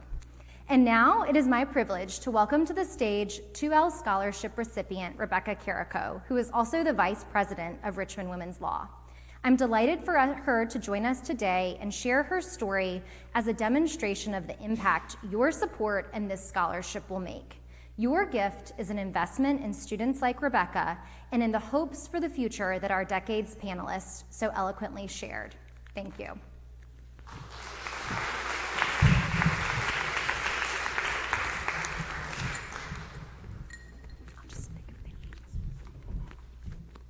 Good morning, everyone. As Allie said, my name is Rebekah. I am originally from Sarasota, Florida, and I had the honor of receiving my Bachelor of Science in Psychology from Florida State University before coming here to Richmond Law. I've known for a long time, like many people that we've heard from today, that I wanted to go to law school. Both of my parents are public servants, so the public sector has always been on my mind, and I knew I wanted to do something in that area, but wasn't really sure what path I would take until my senior year of high school, when I had the ability to extern with a judge in my county, Judge Marianne Boehm, and she became an incredible mentor to me. She is truly one of the most incredible women that I know, and she was so supportive of my dream to go to law school. I, once again, was interested in the public interest field, so I knew I probably wanted to be in the DC or Virginia area and really focused my law school applications there. I had the opportunity to come here to Richmond Law in March of 2022 for our Admitted Students Day, and that's really when I fell in love with the campus and this community and knew that this was the place that I wanted to spend the next 3 years, if not more. It was really just a testament to the kind of university and the kind of program that we had that I walked in from out of state. I had never really spent more than a week in Virginia and felt immediately at home. There are different admissions ambassadors, the dean of admissions, the dean of student affairs. Everyone was just so kind and so welcoming, and I knew that this is where I wanted to go. And I'm so glad that I made that decision that day. It's truly paid off in ways that I can't even put into words. It's always a scary time for many of us who are first-generation law students to walk in the building. There's this expectation that it's a really terrifying place, and I'm so thankful that walking in right away, I felt comfortable. I felt comfortable talking to my professors and my peers and everyone in the dean suite who I go and bother all the time. And so it's just really incredible, and it speaks so highly of everyone at Richmond Law, and especially the women. People like Professor Kraft and Dean Scott have made such an impact on my time here, and I'm so thankful for them, as well as organizations like Richmond Women's Law that I have the privilege of serving as their vice president this year, have really made this space so welcoming and so incredible. And as many of us know, law school is not an easy place to be, and it's not an easy place to get to because of the financial burden that it can often place on people and different families. I am so thankful that I have been able to receive different scholarships, both from my community at home and here at the university. I am one of 4 daughters, so needless to say, prepping for the college and graduate school experience was a stressful time for everyone involved. My parents are both so supportive of us and really want us to be able to accomplish all of our dreams and all of our goals, and they're just not able to do that financially for us. They're not able to provide for 4 college degrees, let alone grad school. My mom is a middle school math teacher, so education is obviously very important to her, and my dad was a pastor for most of his life, so they really wanted us to also have an emphasis on helping others in our careers, and that's really what drew me to law school in the first place, and is what has been able to happen throughout my time here. And being interested in the public interest sector, I had the opportunity to intern with Central Virginia Legal Aid this summer, which was an incredible opportunity, which wouldn't have been possible without the generous contributions from people like yourselves and from the University of Richmond. It's been such a relief to both me and my mom, especially with the recent passing of my dad earlier this year, to know that I'm able to support myself and pay my own way through law school, and that I'll be able to pay my way going forward and support myself in everything that I do. So I just wanted to share a little bit about my time here, and I thank you all so much for being here and joining us in this venture.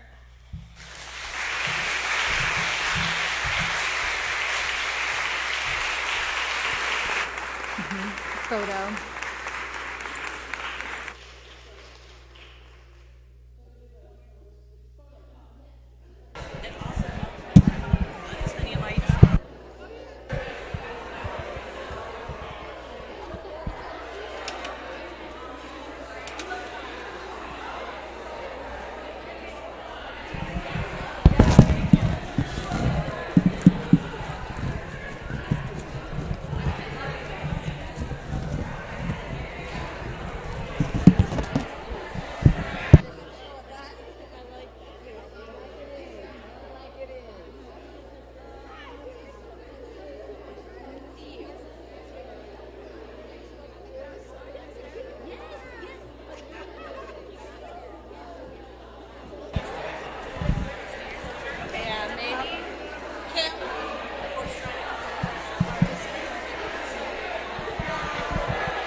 Favor. Can you come up and kind of hold my here, and I'll hold this. Okay. How about that?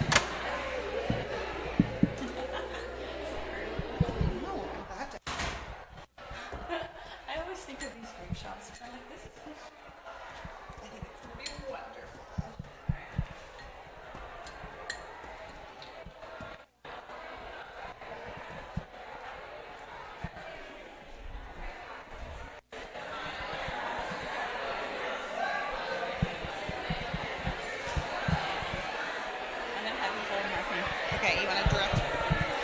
All right, you're doing a great job. Just come in the center there. And the people on the corners, if you can move in. Is that everybody? Can you hold this? Yes, I can. All right, you can have you kind of hold on to the back of me.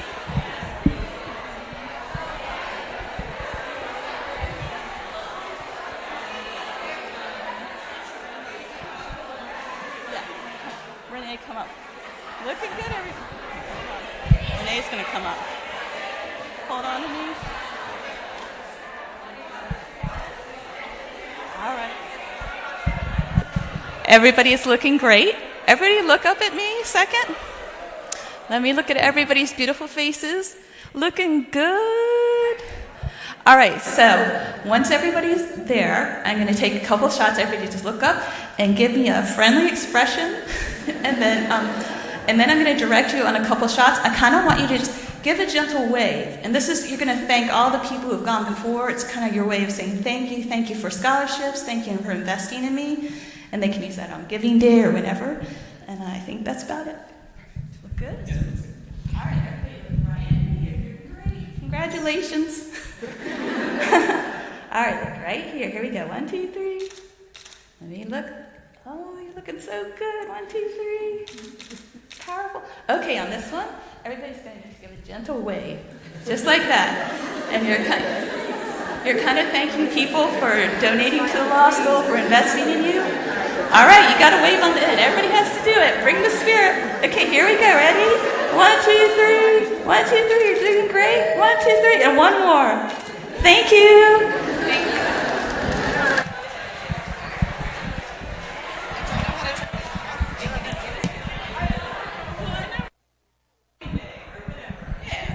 Right, yeah, it's